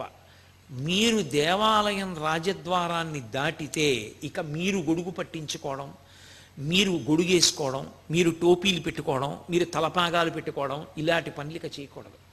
ఎవరికైనా అలా కట్టి తీసుకెడితే వారు మహాభక్తులని గుర్తు. మహాభక్తులని గుర్తు ఏమిటంటే వారిని రాజద్వారం దగ్గరే ఆపి ఆ ప్రత్యేకంగా వస్త్రాన్ని తలకి కట్టి వారిని పూర్ణకుంభం చూపించి ఆ పైకి ఉండే మామిడి మండలతో పూర్ణకుంభం వచ్చిందంటే లోపల ఉన్న ఈశ్వరుడు వచ్చాడని గుర్తు. అప్పుడు దాన్ని ముట్టుకుంటారు రెండు చేతులతో. ముట్టుకుంటే పార్వతీ పరమేశ్వరుల పాదాలు ముట్టుకున్నారని, లోపల ఉన్న ఈశ్వరుడు స్వాగతం చెప్పడానికి బయటికి వచ్చాడు, అంతటి మహాభక్తుడు వచ్చాడని గుర్తు. ముందు పూర్ణకుంభం వెడుతోంది కాబట్టి మంగళవాద్యం చెయ్యాలి. పూర్ణకుంభం లేకుండా మంగళవాద్యం చేయకూడదు, అది మళ్ళీ ఈశ్వరుడి పట్ల అవమానం అవుతుంది. కాబట్టి అంత గౌరవం, అంత నియమాన్ని మన వాళ్ళు విధించారు. అంటే 16 రోజుల పండుగగా దేవతలందరినీ ఆహ్వానం చేస్తారు. అలా ఆహ్వానం చేస్తే మొదటి 3 రోజులు దేవతలకి సిద్ధం చేస్తారు. అంటే పతాకాన్ని పైకెత్తి ఆ మంటపాలన్నిటినీ కూడా సిద్ధం చేసి ఆ మంటపాల్లోకి ముందు ప్రధానమైనటువంటి దైవం ఎవరో ఆయన వస్తారు. అరుణాచలంలో ప్రధాన దైవం అపితకుచాంబా సమేత అరుణాచలేశ్వరుడు. ఆయన వస్తారు. ఆయన పల్లకీలో వచ్చి అక్కడ సింహాసనం మీద కూర్చుంటారు. అలా ఎన్నాళ్ళు? 16 రోజులు ఉండాలి. అక్కడే ఉంటాయి ఉత్సవమూర్తులు. ఉత్సవమూర్తి అంటే ధ్రువమూర్తి పనుపుని తిరుగుతాడు చరమూర్తి. ఆయన్ని కూర్చోపెట్టి 3 రోజులు దేవతాహ్వానమే చేస్తారు. 10 రోజులు ఉత్సవము అన్న మాటకు అర్థం ఏమిటి? ఎందరో ఎదురు చూస్తుంటారు ఈశ్వరుణ్ణి చూడాలని. ఇంతమంది ఆలయంలోకి వెళ్ళి చూడగలిగారో చూడలేకపోయారో ఒకెత్తు, భక్తులు ఈశ్వరుణ్ణి చూడాలని ఎలా తాపత్రయపడతారో, అరే రేనా ఉత్సవం అని ఇంతమంది పిల్లలు వచ్చారు, ఇన్ని లక్షల మంది పిల్లలు వచ్చారు, వీళ్ళందరినీ నేను చూడొద్దు అని ఈశ్వరుడికి తాపత్రయం ఉంటుంది. తల్లికి తండ్రికి షష్ఠి పూర్తి జరుగుతోందండి. కొడుకులు వచ్చారు, కోడళ్ళు వచ్చారు, కూతుళ్ళు వచ్చారు, అల్లుళ్ళు వచ్చారు, వియ్యాలారు వచ్చారు, మనవలు వచ్చారు, ముని మనవలు వచ్చారు. వాళ్ళు తాతగారి దగ్గరికి వెడతారా? తాతగారు కూడా సంతోషంగా గబగబా బయటకు వచ్చి, ఒరే నాన్న వచ్చావా, రండి రండి రండి రండి, ఒరే మీరు రాకపోతే ఎక్కడరా, శోభ ఎక్కడరా, మంచి పని చేశారా, వచ్చేసారని కౌగిలించుకుని ఇంటికి తీసుకెడతాడా రైల్వే స్టేషన్కి వచ్చి? ఎంత పెద్ద ఆయనైనా, ఎంత షష్ఠి పూర్తి జరుగుతున్నా ఆయన కూడా వీళ్ళ మీద ప్రేమ ప్రకటిస్తాడా, ప్రకటించడా? ఆ కుర్చీలో కూర్చొని తొడ మీద ఒక్కొక్క మనవణ్ణి కూర్చోబెట్టుకుని మురిసిపోతాడా, మురిసిపోడా? మరి మురిసిపోయినట్టు పరమేశ్వరుడు మురిసిపోవద్దు. ఆయన ఒక్కడు బిగ తీసుకుని లోపల కూర్చుని మీ అందరూ ఉత్సవం క్యూలో రండి అంటాడేంటి? ఆయన వస్తాడు బయటికి. అందుకే 10 రోజులు 10 వాహనముల మీద వస్తాడు. అందుకే తిరువణ్ణామలైలో అరుణాచలంలో ఈ కార్తీక జ్యోతికి 10 రోజులు 10 వాహనముల మీద వచ్చేటప్పుడు ఆయన ఒక రోజున వెండితో చేయబడినటువంటి నంది, అంటే తెల్లగా ఉంటుంది. నందీశ్వరుడు ఎంత తెల్లగా ఉంటాడో అంతటి తెల్లని నందివాహనారూఢుడై పార్వతీ పరమేశ్వరులు ఆలయ ప్రాకారాన్ని చుడతారు, చుట్టి వస్తారు. దాన్ని ఊరిరిగింపు అంటారు. ఊరిరిగింపు అంటే ఊరంతటినే ఆయనకి చెప్తారు, అయ్యా ఇదిగోనండి బలానాయన బలానాయన బలానాయ కాకినాడ నుంచి కోటేశ్వరరావు అండి వాడు వచ్చాడు చూడడానికి అని చెప్తారు. చెప్తున్నారని గుర్తు. అందుకని అర్చకులు కూడా ఉంటారు దాని మీద. ఆయన ఒక్కడే బిక్కు బిక్కుమంటే వెళ్ళకూడదు, బ్రాహ్మణులు ఉంటారు అర్చకులు, వాళ్ళు చెప్పారనే గుర్తు. ఇప్పుడు పరమేశ్వరుడు సంతోషంగా వాళ్ళందరినీ చూస్తూ ఆ వాహనం మీద పెడతాడు. ఇప్పుడు ఆయన పరమ ప్రసన్నుడై మనని చూశాడు కాబట్టి మన జీవితానికో సార్థక్యత. ఆయన ఆంతరంగిక పరివారంలో మనం ఒకళ్ళం అయ్యాం. ఉత్సవంలో వెళ్ళినప్పుడు వాహనం మీద తిరుగులాడుతూ ఉండగా చూశాము అంటే ఆయన్ని మనం చూశాం కాదు, మనని ఆయన చూశాడు. దేవాలయంలోకి మనం వెడితే మనం ఆయన్ని దర్శనం చేయడానికి వెళ్ళాం, మన భక్తి వలన ఆయన మన్ని చూడాలి. ఉత్సవంలో వాహనం మీద బయటకు వస్తే ఆయన మన్ని చూడ్డానికే బయటకు వచ్చాడు. కాబట్టి 10 రోజులు వాహనం మీద ప్రత్యేకంగా ఒక్కొక్క రోజు ఒక్కొక్క వాహనం మీద ప్రాకారం అంతా ప్రదక్షిణం చేస్తాడు పరమేశ్వరుడు కూడా. ఇక కార్తీక పౌర్ణమి రోజున భక్తులందరూ తీసుకొచ్చి ఇచ్చినటువంటి ఆవునీతిని అంతటినీ కూడా ఒక పెద్ద కళాయిలో పోస్తారు. అందుకే ఒక్క అరుణాచల క్షేత్రంలో వెలిగించేటటువంటి దీపం ఒక్కొక్కసారి 4 రోజులు 5 రోజులు కూడా వెలుగుతుంది. తిరువణ్ణామలై అసలు ఎక్కడ అంగుళం కూడా ఖాళీ ఉండదు అంటారు. కొన్ని లక్షల మంది జనంతో నిండిపోతుంది. ఇన్ని లక్షల మంది ఎదురు చూస్తుంటారు ఆ జ్యోతి వెలగడానికి. కొంతమంది ఔత్సాహికులు ఆ జ్యోతిని వెలిగించడానికి పెద్ద పాత్ర ఆవు నెయ్యి పోసి ఒత్తి వేసి తీసుకెడుతుంటే దాంతోపాటే పెడతారు పైకి. ఇంతమంది భక్తులు ఇచ్చినటువంటి కర్పూరాన్ని ఆ ఒత్తికి అలదుతారు. అలది చీకటి పడిన తర్వాత వెలిగిస్తారు. అది ఇలా వెలుగు కనపడగానే ఒక్కసారి అరుణాచలం అంతా మార్మోగిపోతుంది. అరుణాచల శివ అరుణాచల శివ అరుణాచల శివ అరుణాచల అని ప్రత్యేకంగా అదే పలుకుతారు. ఆ 4 నామాలు పలుకుతారు. అరుణాచల శివ అరుణాచల శివ అరుణాచల శివ అరుణాచల అని. ఆ నామం ప్రతిధ్వనించిపోతుంది, దిక్కులు మార్మోగిపోతాయి ఆ నామంతో. అప్పుడు అక్కడ జ్యోతి వెలిగించగానే ఇంటింటా జ్యోతులు ఎత్తారు, ప్రతి ఇంట. ఇన్ని జ్యోతులతో అసలు మీరు ఆ అరుణాచల క్షేత్రాన్ని చూస్తే ఎక్కడ చూసినా జ్యోతులే. ఇన్ని లక్షల మంది ఆ జ్యోతి వెలుగుతూ ఉండగా పర్వతం మీద ఆ పౌర్ణమి నాడు ప్రదక్షిణం చేస్తారు. కార్తీక పౌర్ణమి నాడు ప్రదక్షిణం చేయడం అంటే మీరు నడవడానికి ఏం ఉండదు. మీరు అంగుళం ఖాళీ వస్తే కాలు కదుపుతూ వెడుతూ ఉండడమే, అంతే. అలా తిరుగుతారు. అసలు అది జనం ఇలా ఇలా నడుస్తూ ఆ గిరి చుట్టూ తిరిగే స్థితిని చూడడం చాలు, అంత అద్భుతంగా ఉంటుంది. కొండంతా జనంతో నిండిపోతుంది. అంత పెద్ద జ్యోతి వెలుగుతూ ఉంటుంది. భగవాన్ రమణుల గురించి సూర్యనాగమ్మ గారి లేఖల్లో మహాతల్లి వర్ణించారు. ఆ అరుణాచల జ్యోతి వెలిగించేటటువంటి రోజున రమణులు సాయంకాలం 4:30-5 అయ్యేటప్పటికి స్నానం చేసేసి వారు నడిచి వస్తుంటే ఆయనకి ఎంత సంతోషం. కార్తీక పౌర్ణమి వచ్చిందంటే ఆయన నడిచి వస్తున్న పరమశివుళ్ళ ఉండేవారు. ఆయన నడిచి వస్తుంటే అక్కడ సోఫా వేసేవారు, పట్టెమంచం లాంటిది. దాని మీద వచ్చి కూర్చునేవారు. భక్తులందరూ గిన్నెల్లోనూ పళ్ళు పదార్థాలు అన్నీ తీసుకొచ్చి చుట్టూ పెట్టేవారు. బ్రాహ్మణులందరూ కూడా పక్కన నించుని ఉండేవారు. ఆ కొండ మీద అరుణాచల జ్యోతి వెలిగేది. రమణాశ్రమం వెనక గేట్లోంచి స్కందాశ్రమానికి వెళ్ళొచ్చు పైన. ఆ గేటుకి యువతల భగవాన్ రమణులు పడుకునేవారు. చుట్టూ అందరూ కూర్చునేవారు. ఒక పక్క పౌర్ణమి చంద్రుడు. ఆ జ్యోతిని వెలిగించగానే రమణుల సన్నిధానంలో కూడా బల్ల మీద జ్యోతి వెలిగించేవారు. వెలిగించగానే బ్రాహ్మణులందరూ లేచి నిలబడి నకర్మణాన ప్రజాధనీన త్యాగేనైకే అమృతత్వమానసు పరీడనాకం నిహితం గుహాయాం విభ్రాజతే తద్యతయో విశంతి అని కైవల్యోపనిషత్ మంత్రం చెప్పేవారు. మంత్రం చెప్పిన తర్వాత అప్పుడు రమణులు తనలో తాను ధ్యాన పారవస్యంలో ఉండేవారు. సూర్యనాగమ్మ గారు రాసుకున్నారు, నా జన్మ సౌభాగ్యం పండింది. ఒక పక్క చూస్తే ఆకాశంలో పౌర్ణమి నాటి చంద్రబింబం, ఓ పక్కిలా తల తిప్పితే కొండ మీద వెలుగుతున్నటువంటి జ్యోతి, ఒక పక్కిలా తల తిప్పితే ఆ జ్యోతి కాంతి ముఖం మీద పడుతుండగా పరవశించిపోతున్న అపరపరమేశ్వరుడు భగవాన్ రమణులు. ఏకకాలంలో 3 దర్శనం చేసి నా జన్మ ధన్యమైందని రాసుకున్నారు ఆవిడ. కాబట్టి రమణులు కూడా అంత పొంగిపోయేవారు. అన్ని గిన్నెల్లో పదార్థాన్ని నైవేద్యం పెట్టి అందరూ ప్రసాదంగా తీసుకుని గిరి ప్రదక్షిణానికి బయలుదేరిపోయేవారు. అసలు జీవితంలో ఒక్కసారైనా అనుభవించాలి. కానీ ఈ మాట మీకు చెప్పడానికి నేను సిగ్గుపడుతున్నాను. ఎందుచేత అంటే ఇంచుమించుగా నన్ను ఒక 5-6 సంవత్సరముల నుంచి కార్తీక పౌర్ణమి కృత్తికా దీపం వెలిగించే రోజున కోటేశ్వరారు రండి అరుణాచలం అని నన్ను ఆహ్వానిస్తూనే ఉన్నారు. కానీ ఎప్పుడూ ఏదో హడావిడే. ఇప్పటి వరకు నేను మాత్రం కార్తీక పౌర్ణమి జ్యోతి వెలిగించినప్పుడు వెళ్ళలేకపోయాను.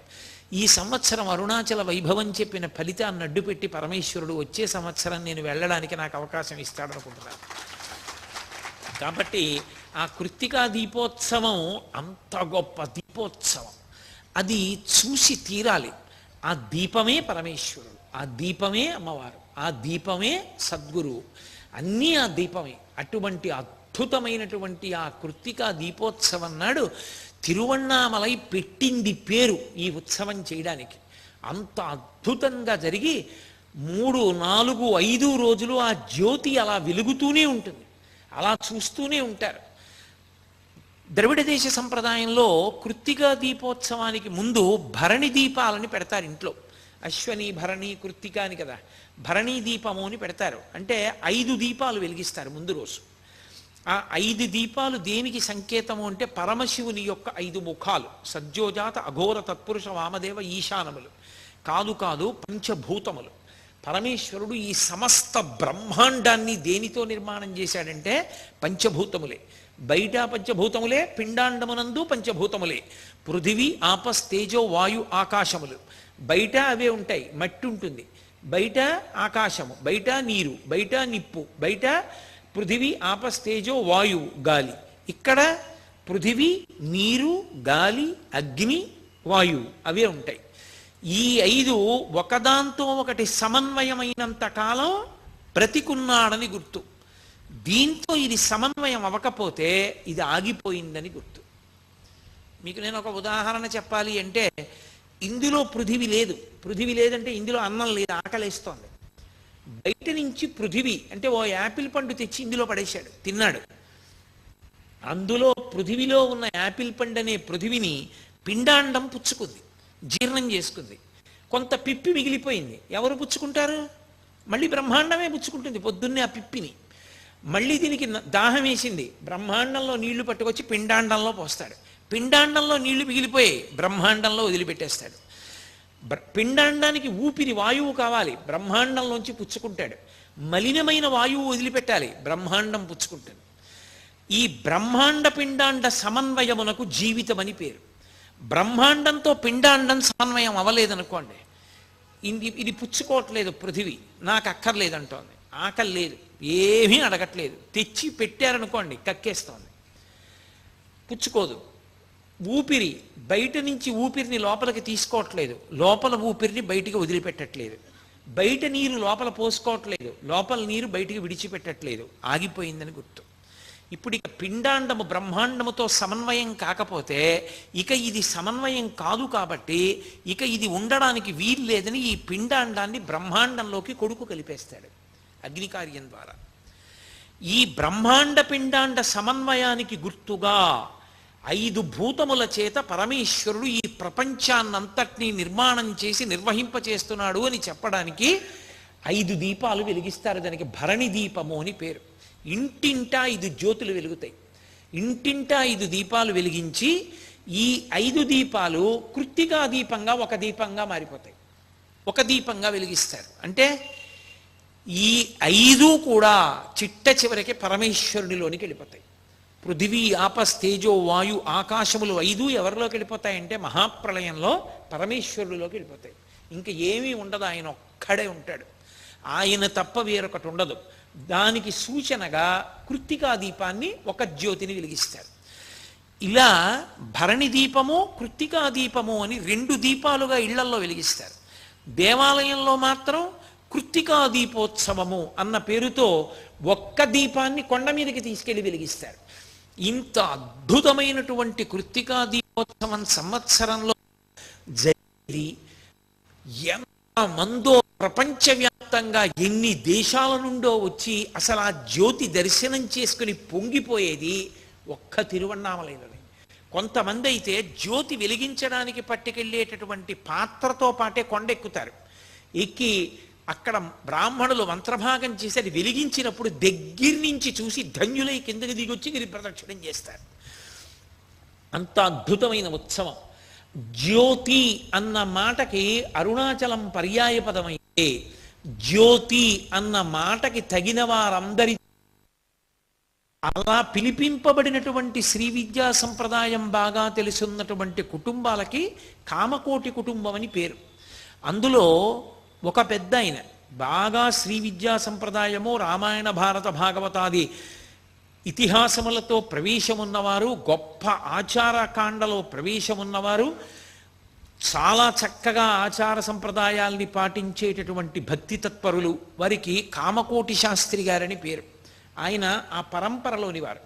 ఆ కామకోటి శాస్త్రి గారికి ఒక తమ్ముడు, ఆయన పేరు చిదంబర శాస్త్రి. ఈ కామకోటి శాస్త్రి గారు పరమ భగవద్భక్తితో కాంచీపురంలో జీవితం గడుపుతున్నారు. ఆయనకి ఒక కూతురు, ఆ కూతురు పేరు శేషమ్మ. ఆయనకి కూతురు ఉన్న ఆయన తన తమ్ముడైన చిదంబర శాస్త్రి యొక్క కుమార్తె, ఆమెని ప్రత్యేకంగా తన కుమార్తెగా ఆయన స్వీకరించారు. స్వీకరించి మరకతమ్మ అని పేరు ఆవిడికి. ఆ మరకతమ్మ గారిని ఆవిడ సాముద్రికం చూసి ఈమె చాలా గొప్పదవుతుంది అని దత్తత చేసుకున్నారు. తనకి కూతురు ఉన్నా కూడా తమ్ముడు కూతురుని. ఈ మరకతమ్మ గారికి 12వ సంవత్సరం వచ్చేటప్పటికి విశేషమైనటువంటి సంగీత ప్రావీణ్యం వచ్చింది. ఆవిడ తండ్రి గారు కీర్తనలు వ్రాసేవారు. తండ్రి గారు వ్రాసిన కీర్తనల్లో, ప్రత్యేకించి కామకోటి శాస్త్రి గారు వ్రాసిన కీర్తనల్లో అంబే శివే అన్న కీర్తన ఆవిడికి ఎంతో ప్రీతి. ఆవిడ ఎప్పుడు సంగీతం పాడుతూ ఉండేవారు. కామకోటి శాస్త్రి గారు ఇంత గొప్ప అమ్మాయి, ఈ అమ్మాయికి తగిన వరుణ్ణి వెతకాలి అని వెతికారు. వెతికితే ఆయన దగ్గరే శిష్యుడు వరదరాజన్ అని ఒక వ్యక్తి. ఆ వరదరాజన్ అన్న ఆయన గొప్ప జ్యోతిష శాస్త్ర ప్రకాండుడు. గ్రహాల యొక్క పరిశీలనాన్ని చాలా గొప్పగా చేసేవాడు. ఆయనకిచ్చి మరకతమ్మని వివాహం చేశారు. దంపతులిద్దరూ ఆదర్శ దాంపత్యం, ఎంతో సంతోషంగా ఉన్నారు. వరదరాజన్ మరకతమ్మ గార్ల దాంపత్యంలో గొప్పతనం కింద ఏం చెప్తారో తెలుసా? పెళ్ళైన దగ్గర నుంచి వరదరాజన్ గారు తను నిద్ర లేచేటప్పటికి తన భార్య నిద్రపోతూ ఉండగా కానీ, తను లేచి ఉండగా తన భార్య నిద్రపోవడం కానీ ఆయన ఎప్పుడూ చూడలేదట. అసలు వరదరాజన్ గారి జీవితం మొత్తంలో తన భార్య మరకతమ్మ నిద్రపోతూ ఉండగా ఆయన చూడలేదు. అంటే ఆయన నిద్ర లేవక ముందు ఆవిడ నిద్ర లేచేవారు. ఆయనకి కావలసిన ఏర్పాట్లన్నీ చేసేవారు. ఆయన నిద్రపోతున్నప్పుడు కాళ్ళొత్తి ఆయన నిద్రపోయిన తరువాత ఆవిడ నిద్రపోయేవారు. ఆవిడ ఇంటికొచ్చిన అతిథుల్ని అంత సత్కరించేవారు. అందుకని మధ్యాహ్న నిద్ర కూడా లేదు ఆవిడికి. యజమాని భర్త తెలివిగా ఉండగా ఆమె నిద్రపోయిన సందర్భం భర్తకే తెలియదు. అంతటి మహాపతివ్రత. అంతగా భర్తని అనుగమించింది ఆవిడ. చాలా సంవత్సరాలు అయిపోయింది, సంతానం మాత్రం కలగలేదు. ఏమిటి సంతానం కలగలేదు వీళ్ళకని వీళ్ళకన్నా కూడా ఎక్కువ బెంగ పెట్టుకున్నవారు కామకోటి శాస్త్రి గారు. ఈ పిల్లని దత్తత చేసుకున్నాను, ఈ పిల్ల యొక్క గుణగణాలని చూసి ఇంత మంచి పిల్ల అని ఈ పిల్లని వరదరాజన్కి ఇచ్చి వివాహం చేశాను, కానీ ఈ పిల్లకి సంతానం కలగలేదని బెంగ పెట్టుకుని ఆయన కామాక్షి పరదేవతని ప్రార్థన చేశారు. ప్రార్థన చేసి, అమ్మా నాకు తెలుసున్న జ్యోతిష్యంలో గ్రహాల కదలికలు చూసి వీరిద్దరూ ఒకరికొకరు తగిన వారిని వివాహం చేశాను, సంతానం కలగట్లేదు. సంతానం కలగనప్పుడు ఆ గృహస్థాశ్రమం విఫలమైపోట్లా, అమ్మ సంతానాన్ని కటాక్షించమ్మా వీళ్ళకి అని ప్రార్థన చేస్తే ఆయనకి అమ్మవారు ఆయనకి స్వప్న దర్శనమిచ్చి, స్వప్నంలో కనపడి, ఓ కామశాస్త్రి, నీ కుమార్తెకు ఆవు పాలలోంచి చల్ల చేసి పైకి తీసినటువంటి వెన్న నాకు పూజ చేసి నైవేద్యం పెట్టి ఆ వెన్న ఆమెకిచ్చి తినిపించు, జ్ఞానకళ ఆమె కడుపున పుడుతుంది అని. వెంటనే మరునాడు ఆయన ఆవు పాలు తోడు పెట్టినటువంటి పెరుగు చిలికితే వచ్చినటువంటి వెన్న తీసి కామాక్షి పరదేవతకి నైవేద్యం పెట్టారు. పెట్టి అమ్మని ప్రార్థన చేసి ఆ వెన్న తీసుకెళ్ళి మరకతమ్మ గారికి ఇచ్చారు. ఆ వెన్న తిన్న మరకతమ్మ గారు గర్భాన్ని ధరించింది. పరమేశ్వరానుగ్రహం కలిగితే ఎంతసేపండి ఏదైనా, నమ్మిన వాడికి నమ్మినంత. కాబట్టి ఆమె గర్భం ధరించారు. ఆమె గర్భంలో హస్తా నక్షత్రంలో శనివారం నాడు ఒక మహాపురుషుడు ఒక ఆయన జన్మించాడు. ఆ పిల్లవాడు పుట్టినప్పుడే చూస్తే ఏదో చిన్న సూర్యబింబమా అన్నట్లు వెలిగిపోతున్నాడు. చూశాడు తాతగారు కామకోటి శాస్త్రి గారు, ఇంత గొప్ప పిల్లవాడు కామాక్షి పరదేవతానుగ్రహంతో పుట్టాడు, జ్ఞానకళ పుట్టబోతోంది అంది అమ్మవారు, వీడు ఎంతటి మహాజ్ఞాని కావాలో అనుకున్నాడు.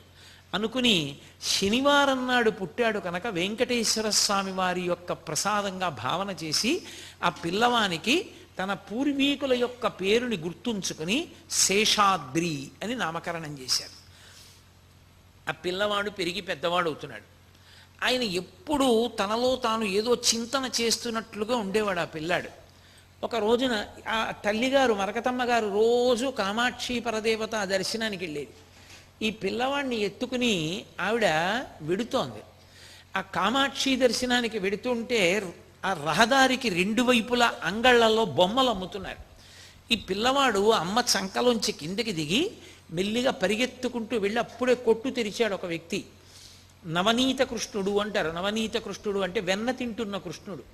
అది ప్రత్యేకంగా మీరు ఎప్పుడైనా చూడగలిగితే చూడండి, అది చాలా గొప్పగా ఉంటుంది. గురువాయూరులో కృష్ణ భగవానుని యొక్క మూల విరాట్ ఉన్న చోట కుడివైపు మీకు ప్రత్యేకంగా అది అనుమతిస్తేనే చూడగలరు, లేకపోతే కుదరదు. గోడ మీద ఉంటాడు. తామర పువ్వులో కూర్చుని వెన్న తింటుంటాడు, నవనీత కృష్ణ అంటారు. ఆ దర్శనం చాలా గొప్పది. ఆ నవనీత కృష్ణుని విగ్రహాన్ని కంచులో పోత పోసి విగ్రహాలు పెట్టి అమ్ముతున్నాడు ఒక వ్యక్తి. ఈ పిల్లవాడు ఈ జనంలో తప్పించుకొని పరుగు పరుగున వెళ్ళి ఆ కొట్టు అప్పుడే తెరిచి బొమ్మలు పేరుస్తున్న వ్యక్తి యొక్క చెయ్యి పట్టుకుని అన్నాడు, నాకు ఆ కృష్ణ పరమాత్మ విగ్రహం ఇవ్వవా, పూజ చేసుకుంటాను అన్నాడు. ఆ కొట్టు అతనికి చాలా ముచ్చటేసింది. ఏమిట్రా ఇంత చిన్న పిల్లాడు విగ్రహం ఇవ్వా, నేను పూజ చేసుకుంటానంటాడు ఏమిటి. వెంటనే తీసి ఆ విగ్రహం ఆయన చేతిలో పెట్టాడు. ఆ పిల్లవాడు విగ్రహం పట్టుకుని తల్లి దగ్గరికి పరిగెత్తుకొచ్చాడు. తల్లి వెతుక్కుంటోంది ఏడు పిల్లవాడని. అమ్మా అమ్మ నేను స్వామిని తెచ్చుకున్నానమ్మా, పూజ చేసుకుంటానన్నాడు. అయ్యో ఎక్కడ తెచ్చావురా, తప్పు, అలా డబ్బులు ఇవ్వకుండా తేకూడదని తల్లి గబగబా అంగడి దగ్గరికి వెళ్ళి, ఏవో పిల్లవాడు తెలియక అడిగాడు, ఆయన డబ్బులు ఇస్తానది. ఆయన అన్నాడు, ఆ పిల్లవాడు వచ్చి అడిగిన ఆర్తి చూస్తే ముచ్చటేసిందమ్మా, స్వామిని ఇవ్వవా, పూజ చేసుకుంటా అన్నాడు. వద్దులే అమ్మా డబ్బులు, ఇంకా నాకు బోణి అవ్వలేదు, అయినా పిల్లవాడిని చూస్తే నాకు ఎందుకో ఇవ్వాలనిపించింది, తీసుకెళ్ళమ్మా అన్నాడు. ఆ నవనీత కృష్ణుడిని పట్టుకుని కామాక్షి అమ్మవారి దర్శనం చేశారు, వెనక్కి వెళ్ళిపోయారు. ఇంటికి వెళ్ళిపోయారు. మర్నాడు పిల్లాడిని ఎత్తుకుని మళ్ళీ బయలుదేరింది మరకతమ్మ గారు. ఆవిడ రోజు కామాక్షి పరదేవత దర్శనం చేసేది. గుళ్ళోకి వెడుతోంది. ఈ అంగళ్ళలో ముందు రోజు ఆ కంచు విగ్రహాన్ని అమ్మినటువంటి వ్యక్తి పరుగు పరుగున వచ్చాడు. బంగారు చేతుల శేషాద్రి, బంగారు చేతుల శేషాద్రి అని అరుస్తూ వచ్చాడు. హస్త నక్షత్రం లోకాన్ని పరిపాలించగలదు అని. హస్త అంత గొప్ప నక్షత్రం కాబట్టి పరుగు పరుగున వచ్చి బంగారు చేతుల శేషాద్రి అని పిల్లవాడి రెండు చేతులు పట్టుకుని తల మీద పెట్టుకుని ఆ పిల్లవాడి కాళ్ళ మీద పడిపోయాడు. తల్లిగారు తెల్లబోయారు, ఏమైందయా, ఎందుకు అలా పిల్లాడి కాళ్ళ మీద పడిపోతున్నావు, చేతులు పట్టుకుంటున్నావు, బంగారు చేతులు అంటావు, ఏమిటి అల్లరంది అంటే ఆయన అన్నాడు, అమ్మా ఇన్నాళ్ళ నుంచి ఇక్కడ ఇవి అమ్ముతున్నాను, ఎంత పెద్ద తిరణాళ్ళు జరిగినా 100 విగ్రహాలు అమ్మిన రోజు లేదు.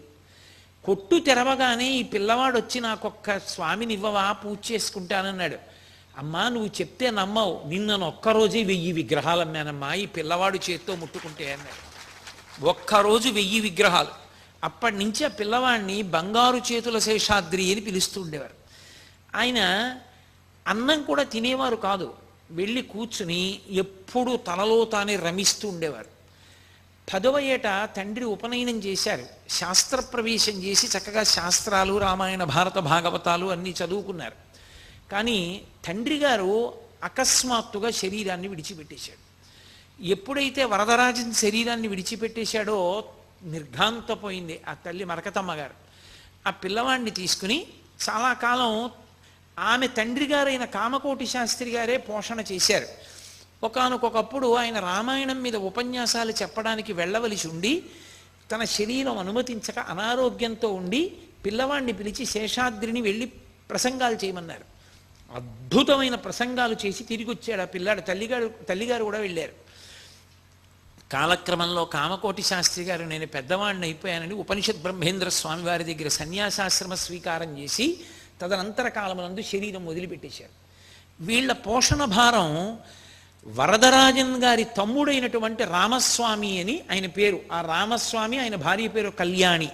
రామస్వామి కళ్యాణి దంపతులు ఈ మరకతమ్మ గారిని కొడుకైనటువంటి శేషాద్రిని చూడడం మొదలుపెట్టారు. జాగ్రత్తగా వాళ్ళకి కావలసిన అవసరాలు తీరుస్తూ ఉండేవారి దగ్గర పెట్టుకుని పరమ ప్రేమతో చూసేది కళ్యాణి గారు. కారణం ఏమంటే వరదరాజన్ గారు ఉన్న రోజుల్లో వరదరాజన్ గారికి మరకతమ్మ గారికి పుట్టిన రెండో సంతానం నరసింహన్ అని పేరు కలిగినటువంటి పిల్లవాడిని తమ్ముడికి దత్తత ఇచ్చేశాడు వరదరాజన్ గారు.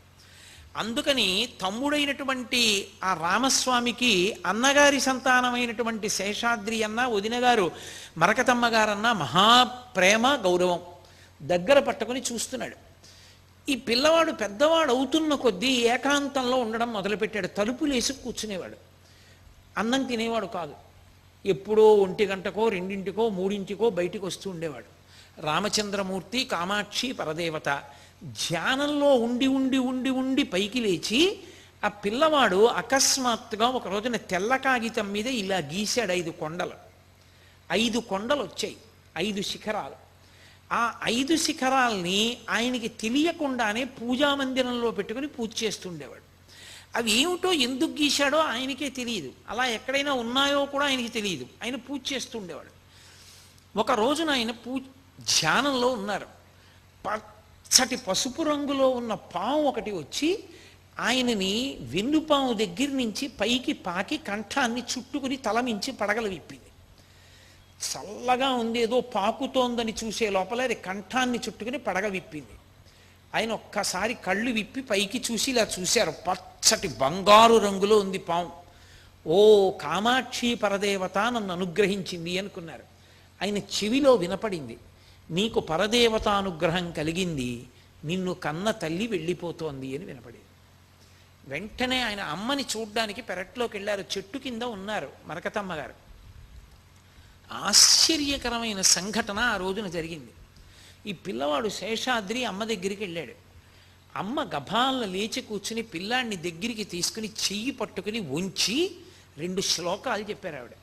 ఒకటి శంకర భగవత్పాదుల శ్లోకం, సత్సంగత్వే నిస్సంగత్వం, నిస్సంగత్వే నిర్మోహత్వం, నిర్మోహత్వే నిశ్చలతత్వం, నిశ్చలతత్వే జీవన్ముక్తి. ఆవిడ 2వ శ్లోకాన్ని దర్శనాత్ అప్రసదసి జననాత్ కమలాలయే కాశ్యాంతు మరణాన్ముక్తి స్మరణాత్ అరుణాచలే, ఈ 2 శ్లోకాలు చెప్పి పడిపోతూ పడిపోతూ తన చేత్తో పిల్లవాడి గుండెల మీద 3 మాటలు గట్టిగా కొట్టారు. అరుణాచల అరుణాచల అరుణాచల అని అరుస్తూ కొట్టింది ఆవిడ. కొట్టి అరుణాచలాన్ని మరిచిపోకు, అరుణాచలాన్ని నమ్ముకో అని చెప్పి ప్రాణం వదిలేసి, ఆ వదిలేసే ముందు ఆవిడ ఆఖరి కోరిక కోరింది, మా నాన్నగారు రచన చేసిన అంబే శివే అన్న కీర్తన పాడు, నేను పాడినంతసేపు పాడతాను, తర్వాత పడిపోతానని. ఆయన పాడుతున్నారు, ఆవిడ పాడుతూ శరీరం వదిలిపెట్టేశారు. అమ్మ ఎందుకు నా గుండెల మీద 3 మార్లు కొట్టి అరుణాచల అరుణాచల అరుణాచల అంది, అరుణాచలాన్ని నమ్ముకో అరుణాచలాన్ని నమ్ముకో అంది. ఏమిటి అరుణాచలం ఆయనకు అర్థం కాలేదు. కామాక్షి పరదేవత మంటపంలోకి వెళ్ళేవారు, కూర్చుంటుండేవారు, ధ్యానం చేస్తుండేవారు. అమ్మగారు బతికున్న రోజుల్లోనే ఒక విచిత్రం జరిగింది. ఈ పిల్లవాడికి పెళ్ళన్నా చెయ్యాలని ఆవిడ తాపత్రయం. ఈయనకి ఈ పిల్లవాడి అత్త కూతురు ఉండేది, ఆమె పేరు దేవి. ఆమెనిచ్చి పెళ్లి చేద్దాం అనుకున్నారు. ఎలాగో పినతండ్రి రామస్వామి గారికి జ్యోతిష శాస్త్ర పరిజ్ఞానం ఉంది. ఆయన జాతకం చూసి అన్నారు, వీడికి ఎవరు పిల్లనివ్వరు, వీడికి సన్యాస యోగం ఉంది, వీడు మహాజ్ఞాని, వీడు సన్యాసి అవుతాడు, వీడికి సంసారం లేదన్నారు. అమ్మగారు బెంగపెట్టుకున్నారు. అన్నట్టే ఆ దేవికి మారు సంబంధం కుదిరిపోయింది, పెళ్ళైపోయింది. తల్లిగారు వెళ్ళిపోయారు. ఈ పిల్లవాడు అన్నం తినేవాడు కాదు, శరీరం పాడైపోతుందనేవారు. ఎప్పుడూ ధ్యానంలో ఉండేవాడు. ఒకనాడు ఒక పండితుడు వచ్చి ఈయనతో రుద్ర సంబంధమైన విషయముల మీద వాదించాడు. వాదిస్తున్నప్పుడు శ్మశానంలో మంత్రజపం చేస్తాను అని ప్రమాణవాక్కు చూపించి, నాకెందుకు ఈ ఇల్లు అన్నం తినలేదు, ఈ గొడవ నాకెందుకు, నేను శ్మశానంలో కూర్చుంటానని ఈ పిల్లవాడు వెళ్ళి శ్మశానంలో కూర్చుని జపం మొదలెట్టాడు. పిన్నతండ్రికి కోపం వచ్చి, నువ్వు శ్మశానంలో కూర్చుంటే ఇంటికి రావద్దన్నాడు. నేను రానింటికి అన్నాడు. కొంతకాలం గడిచేటప్పటికీ తండ్రి అంటే శేషాద్రి గారి తండ్రి వరదరాజన్ తద్దినం వచ్చింది. తద్దినం పెట్టాలంటే కొడుకు ఉండాలి. అందుకని శ్మశానం దగ్గరికి వెళ్ళి పిన్ని బాబయ్య పిలిచారు, ఒరే ఇంటికి వచ్చి తద్దినం పెట్టరా అన్నారు. ఆయన అన్నాడు, నాకు తల్లి ఎవరు, నాకు తండ్రి ఎవరు, నేను సన్యాసిని, నాకెవ్వరు లేరు అన్నాడు. ఆయనకి కోపం వచ్చి పినతండ్రి పిల్లాన్ని పట్టుకుని కాళ్ళు చేతిలో కట్టి తీసుకొచ్చి గదిలో బారేసి తలుపేసాడు. తద్దినం అన్నా పెట్టు, తద్దినం అన్నా పెట్టకుండా తిరుగుతావెవరని అని. తద్దినం పెట్టడానికి అన్ని ఏర్పాట్లు అయ్యాయి. ఆ పిల్లవాడిని బయటికి తీసుకొద్దామని తలుపు తీశారు. పిల్లవాడు లేడు ఆ గదిలో.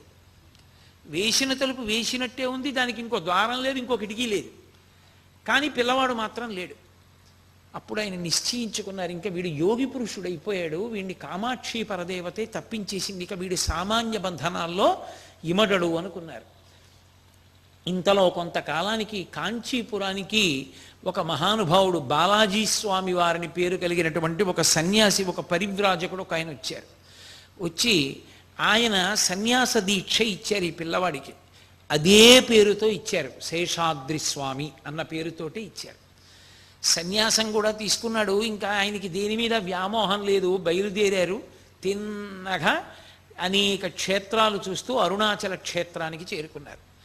ఆయన అరుణాచలానికి చేరుకున్నప్పుడు విచిత్రం ఏంటంటే, మనందరం కూడా సాధారణంగా ఇటువైపు నుంచి వెళ్ళే వాళ్ళందరం కూడా వెళ్ళినప్పుడు బస్సులో పంచశిఖరాల వైపు నుంచి ఏ రోడ్లో పెడతామో ఆ రోడ్లో వెళ్ళారు. ఆయన వెళ్ళేటప్పటికే ఆయనకు ఒక ఆశ్చర్యం కనపడింది.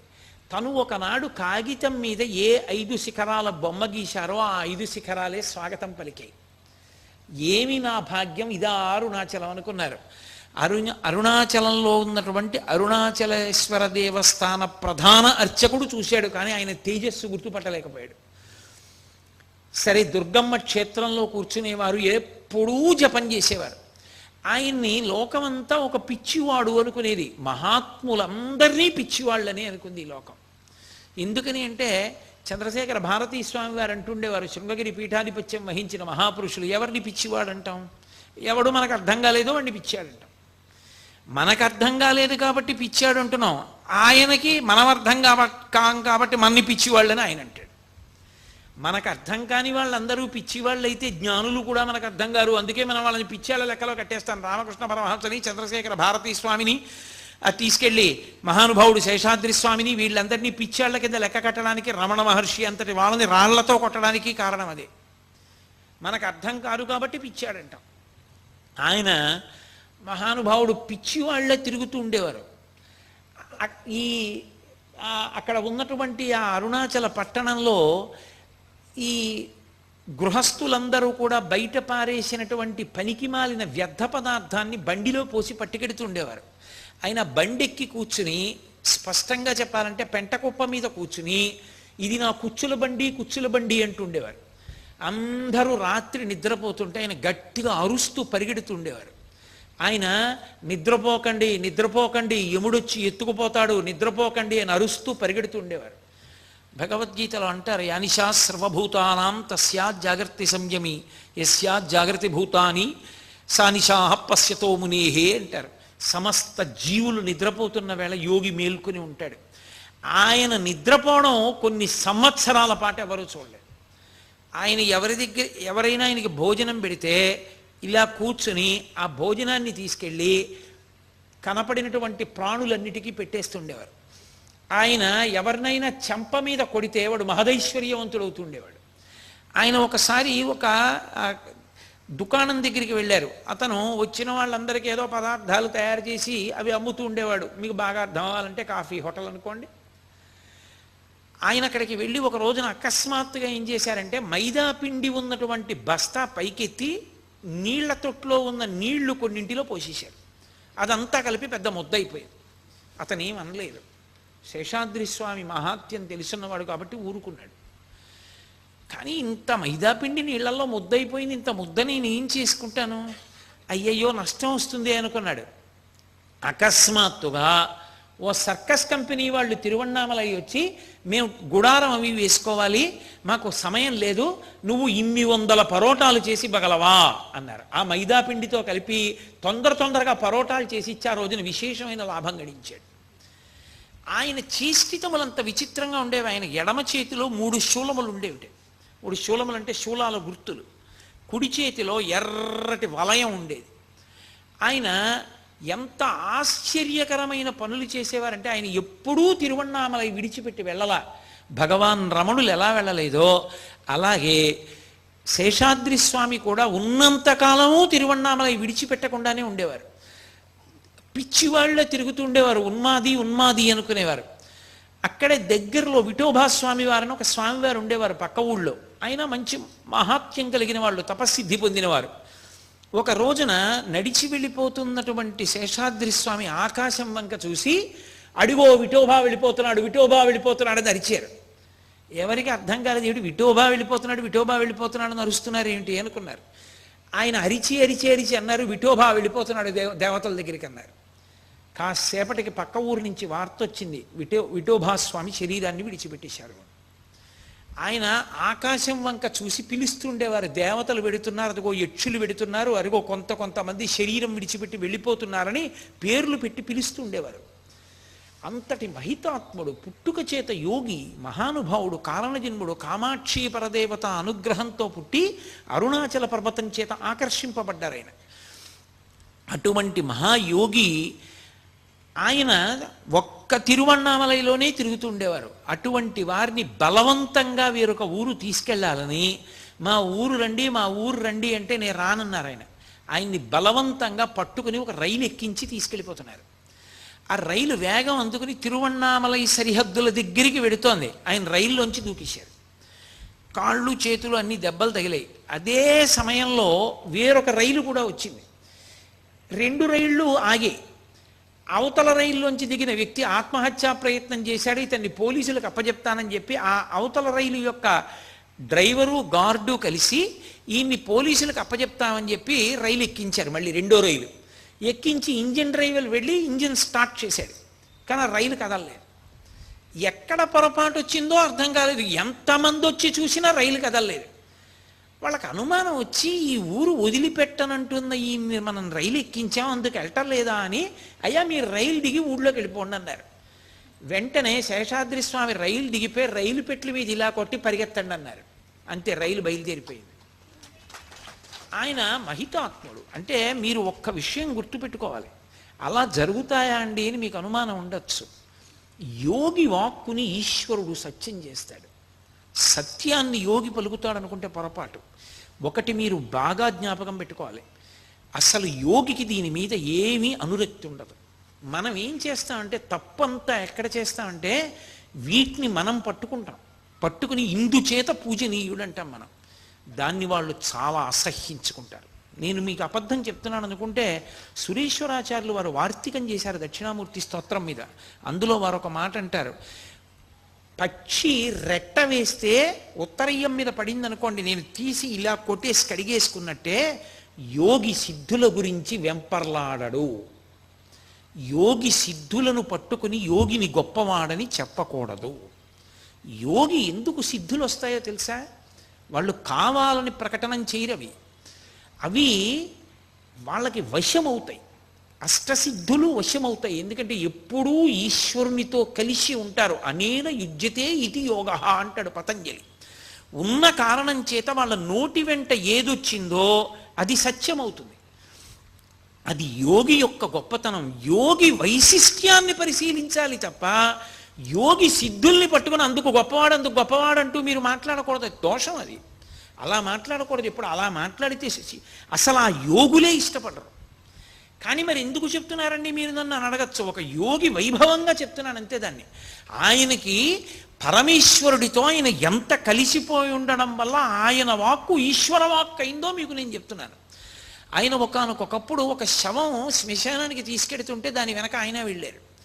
ఆయన శవాన్ని ముట్టుకున్నారు. ముట్టుకున్న శవానికి ఆశీర్వచనం చేశారు. ఆశీర్వచనం చేసి శవం వెనక వెళ్ళిపోతున్నారు. వెళ్ళిపోతుండగా పక్కన ఓ ఇంట్లో పెళ్లి జరుగుతోంది. అకస్మాత్తుగా ఇంట్లోకి వచ్చారు. ఆ ఇంట్లో వాళ్ళు అసహించుకున్నారు.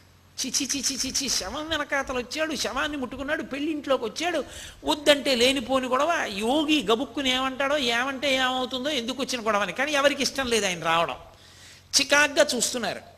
ఆయన తిన్నగా లోపలికి వచ్చేసి వంటింట్లోకి వెళ్ళారు. బోలెడంత సాంబారు వండి తయారు చేశారు సిద్ధంగా.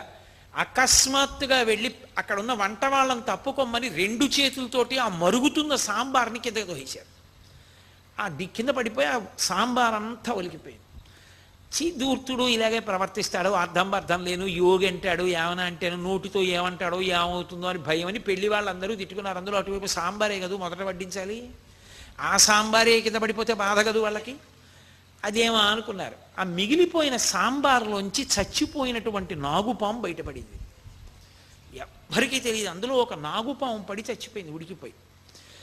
ఆయన వచ్చి ఆ పాత్ర తోసేశారు కాబట్టి ఇన్ని 100 మంది బతికారు. లేకపోతే వీళ్ళందరూ కూడా వెళ్ళిపోవలసింది. ఆ వెళ్ళిపోయిన వాడు ఇంతమందిని తీసుకెళ్లకుండా ఆయన పెళ్లి మంటపంలోకి వచ్చి సాంబారు పాత్ర తోశారు. నేను 1, 2, 3 అని చెప్పడం కుదరదు. శేషాద్రి స్వామి వారి యొక్క మహాత్మ్యం అంటే యోగి పొంగవుడుగా మహానుభావుడు అంతటి స్థితిని పొందారు. ఆయన మీద అక్కసుతో ఆయనకి ఏమి భేదాలు లేవు. మహమ్మదీయులు, దళితులు అందరూ ఆయన చుట్టూ కూర్చునేవారు. ఎవరు పెట్టిన అన్నం ఆయన తినేది లేదు. 2 మెతుకులు నోట్లో వేసుకునేవారు, అందరికీ పెట్టేస్తుండారు. అసలు ఆయన అలా ఏమీ తినకుండా ఎలా బతికారో, నిద్రపోకుండా అన్ని సంవత్సరాలు ఎలా ఉన్నారో ఎవరికి అర్థమయ్యేది కాదు. ఒక దళిత స్త్రీ చేరదీసి ఆయనకు అప్పుడప్పుడు అన్నం పెడుతుండేది. ఆయన తిన్నది లేదు, నోట్లో పిడత వేసుకొని అందరికీ పెట్టి వెళ్ళిపోతుండేవారు. ఆయన మీద అక్కసుతో ఒక వ్యక్తి మాంసాహారాన్ని పొట్లంలో పెట్టి కట్టి ఆవిడికి పంపించి మీ ఇంటికి వస్తాడుగా శేషాద్రి స్వామికి ఇమ్మన్నాడు. ఆవిడ తెలియక పొట్లం ఇచ్చింది. ఇచ్చి తినండి అంది. ఆయన ఏం చేశారంటే ఆ పొట్లాన్ని పట్టుకొని పెద్ద నవ్వు నవ్వి శేషాద్రస్వామి నవ్వడం మొదలు పెడితే గంట ఆపకుండా నవ్వేవారు. ఎందుకని అంటే లోకం యొక్క పోకడ చూసి నవ్వు వచ్చేది. ఏమిట్రా వీళ్ళ అమాయకత్వం అని. మనం పిచ్చాడనుకుంటాం మనం. ఆయన పొట్లాన్ని పట్టుకుని ఒకసారి ఇలా తిప్పి వాడికే పంపించు అన్నారు. ఆయన దారం కూడా విప్పలేదు, ఇలా అని అతనికి ఇచ్చేసేయి అన్నారు. ఏమో ప్రసాదమో ఎందుకు ఇమ్మన్నారో ఆవిడ మళ్ళీ ఆయనకి పంపించింది. తినలేదా అన్నాడు ఆయన. తినలేదు, పొట్లం కూడా విప్పలేదు, ఇలా తడివి నీకు ఇచ్చేయమన్నారు అంది. విప్పి చూశాడు, లోపలంతా కూరలు ఉన్నాయి, మాంసం అంతా పోయి కూరలు అయిపోయాయి. అంటే నన్నేదో మాంసం పెట్టి పాడు చేయగలను అనుకున్నావు, నా సంకల్పం చేత కూరలు చేసి పంపించాను చూసుకోవాలి. ఒకప్పుడు పాపం ఆయన్ని బలవంతంగా పట్టేసుకున్నారు అందరూ కలిసి. ఆయనే లోకానికి రమణ మహర్షిని చూపించాడు. రమణ మహర్షి అక్కడ ఉన్నారన్న విషయం ప్రపంచంలో ఎవ్వరికీ తెలియదు. తిరువణ్ణామలైలో నేను ఎదుట రమణ మహర్షి యొక్క జీవితాన్ని ప్రస్తావన చేసినప్పుడు ప్రత్యేకంగా దాని గురించి ప్రస్తావన చేస్తాను. పాతాళలింగం దగ్గర అప్పుడు అంతా పాడుపడిపోయి ఉండేది. సిద్ధపురుషుని యొక్క సమాధి, దాని మీద శివలింగం ఉన్నాయి అని నేను మీతో మనవి చేసి, అదే పాతాళలింగం అంటారని. అక్కడ కూర్చుని భగవాన్ రమణులు తపస్సు చేస్తుంటే తేళ్లు జెర్రిలు తొడల కింద చేరి కురికేస్తుండేవి.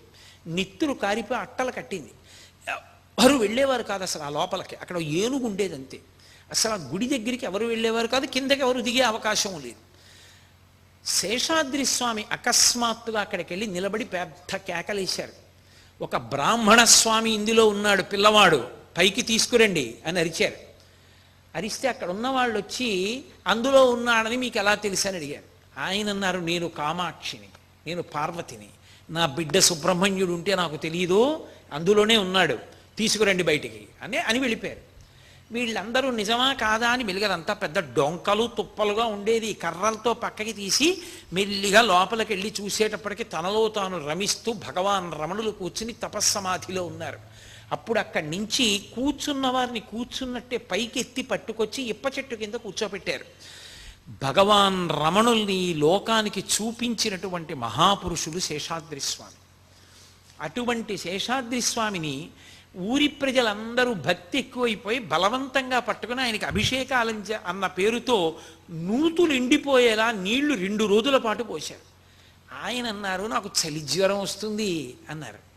ఎవరు వినలేదు, మీకేం రాదని పోసేశాడు. నిజంగానే ఆయనకి చలి జ్వరం వచ్చేసి ఆ తర్వాత ఆయన శరీరాన్ని విడిచిపెట్టేశాడు. మర్నాడు విడిచిపెట్టి బ్రహ్మీభూతులైపోయారు, పరమేశ్వరుని యందు ఐక్యం అయిపోయారు.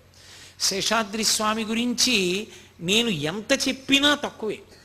ఆ శేషాద్రి స్వామి వారి యొక్క భౌతిక శరీరాన్ని ఊరిరిగింపు చేసి తిరువణ్ణామలై అంతా, ఇప్పుడు రమణ మహర్షి ఆశ్రమం ఎక్కడుందో దాని పక్కనే శేషాద్రి స్వామి ఆశ్రమం ఉంటుంది.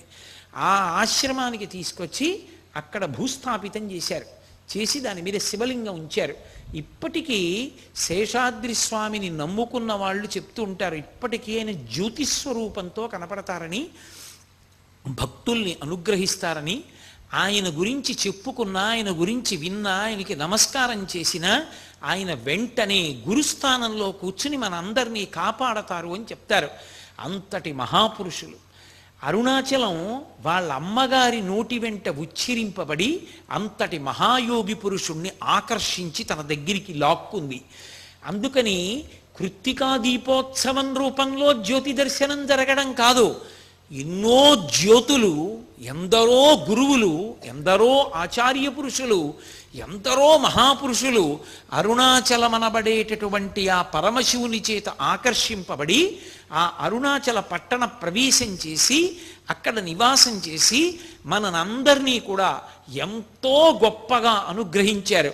అంతటి మహాపురుషులందరూ కూడా నివసించి తిరిగినటువంటి భూమి ఒక్క శేషాద్రి స్వామి కాదు.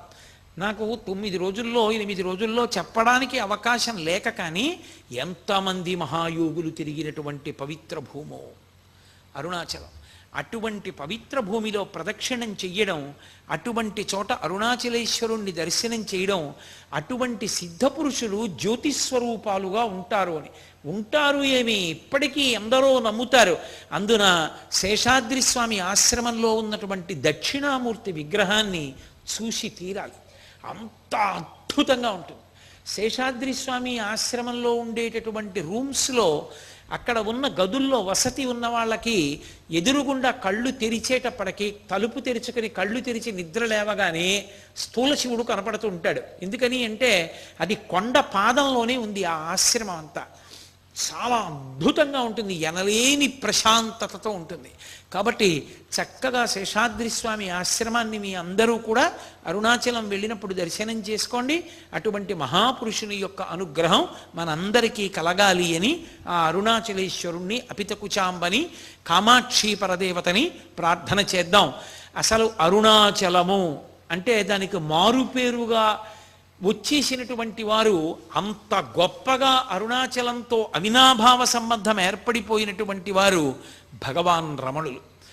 ఆ రమణుల యొక్క జీవితం ఏమిటో, ఆ రమణుల యొక్క అద్భుతం ఏమిటో, ఆ రమణ తత్వం ఏమిటో, ఆ రమణుల ఉపదేశం ఏమిటో, ఆయన తపస్సు ఏమిటో రేపటి నుంచి ప్రారంభం చేస్తాను. ప్రారంభం చేసి రేపటి నుంచి అరుణాచలము, రమణ భగవానులు, రమణుల తత్వము అన్న విషయం మీద మాట్లాడడం మొదలు పెడతాను. అది ఒక రోజులో అవుతుందన్న నమ్మకం ఏం లేదు. ఒక రోజు పట్టచ్చు, 2 రోజులు పట్టచ్చు, 3 రోజులు పట్టచ్చు. ఎన్ని రోజులు పట్టిందన్న దాంతో ప్రాధాన్యత లేదు. ఎన్ని రోజులు పడితే అన్ని రోజులు, రమణులు ఎన్ని రోజులు పలికిస్తే అన్ని రోజులు. రేపటి నుంచి ఆ రమణతత్వాన్ని ప్రారంభం చేస్తాను. కాబట్టి మంగళాశాసనపరై మదాచార్య పురోగమై సర్వైశ్చ పూర్వైరాచార్యై సత్కృతాయాస్తు మంగళం.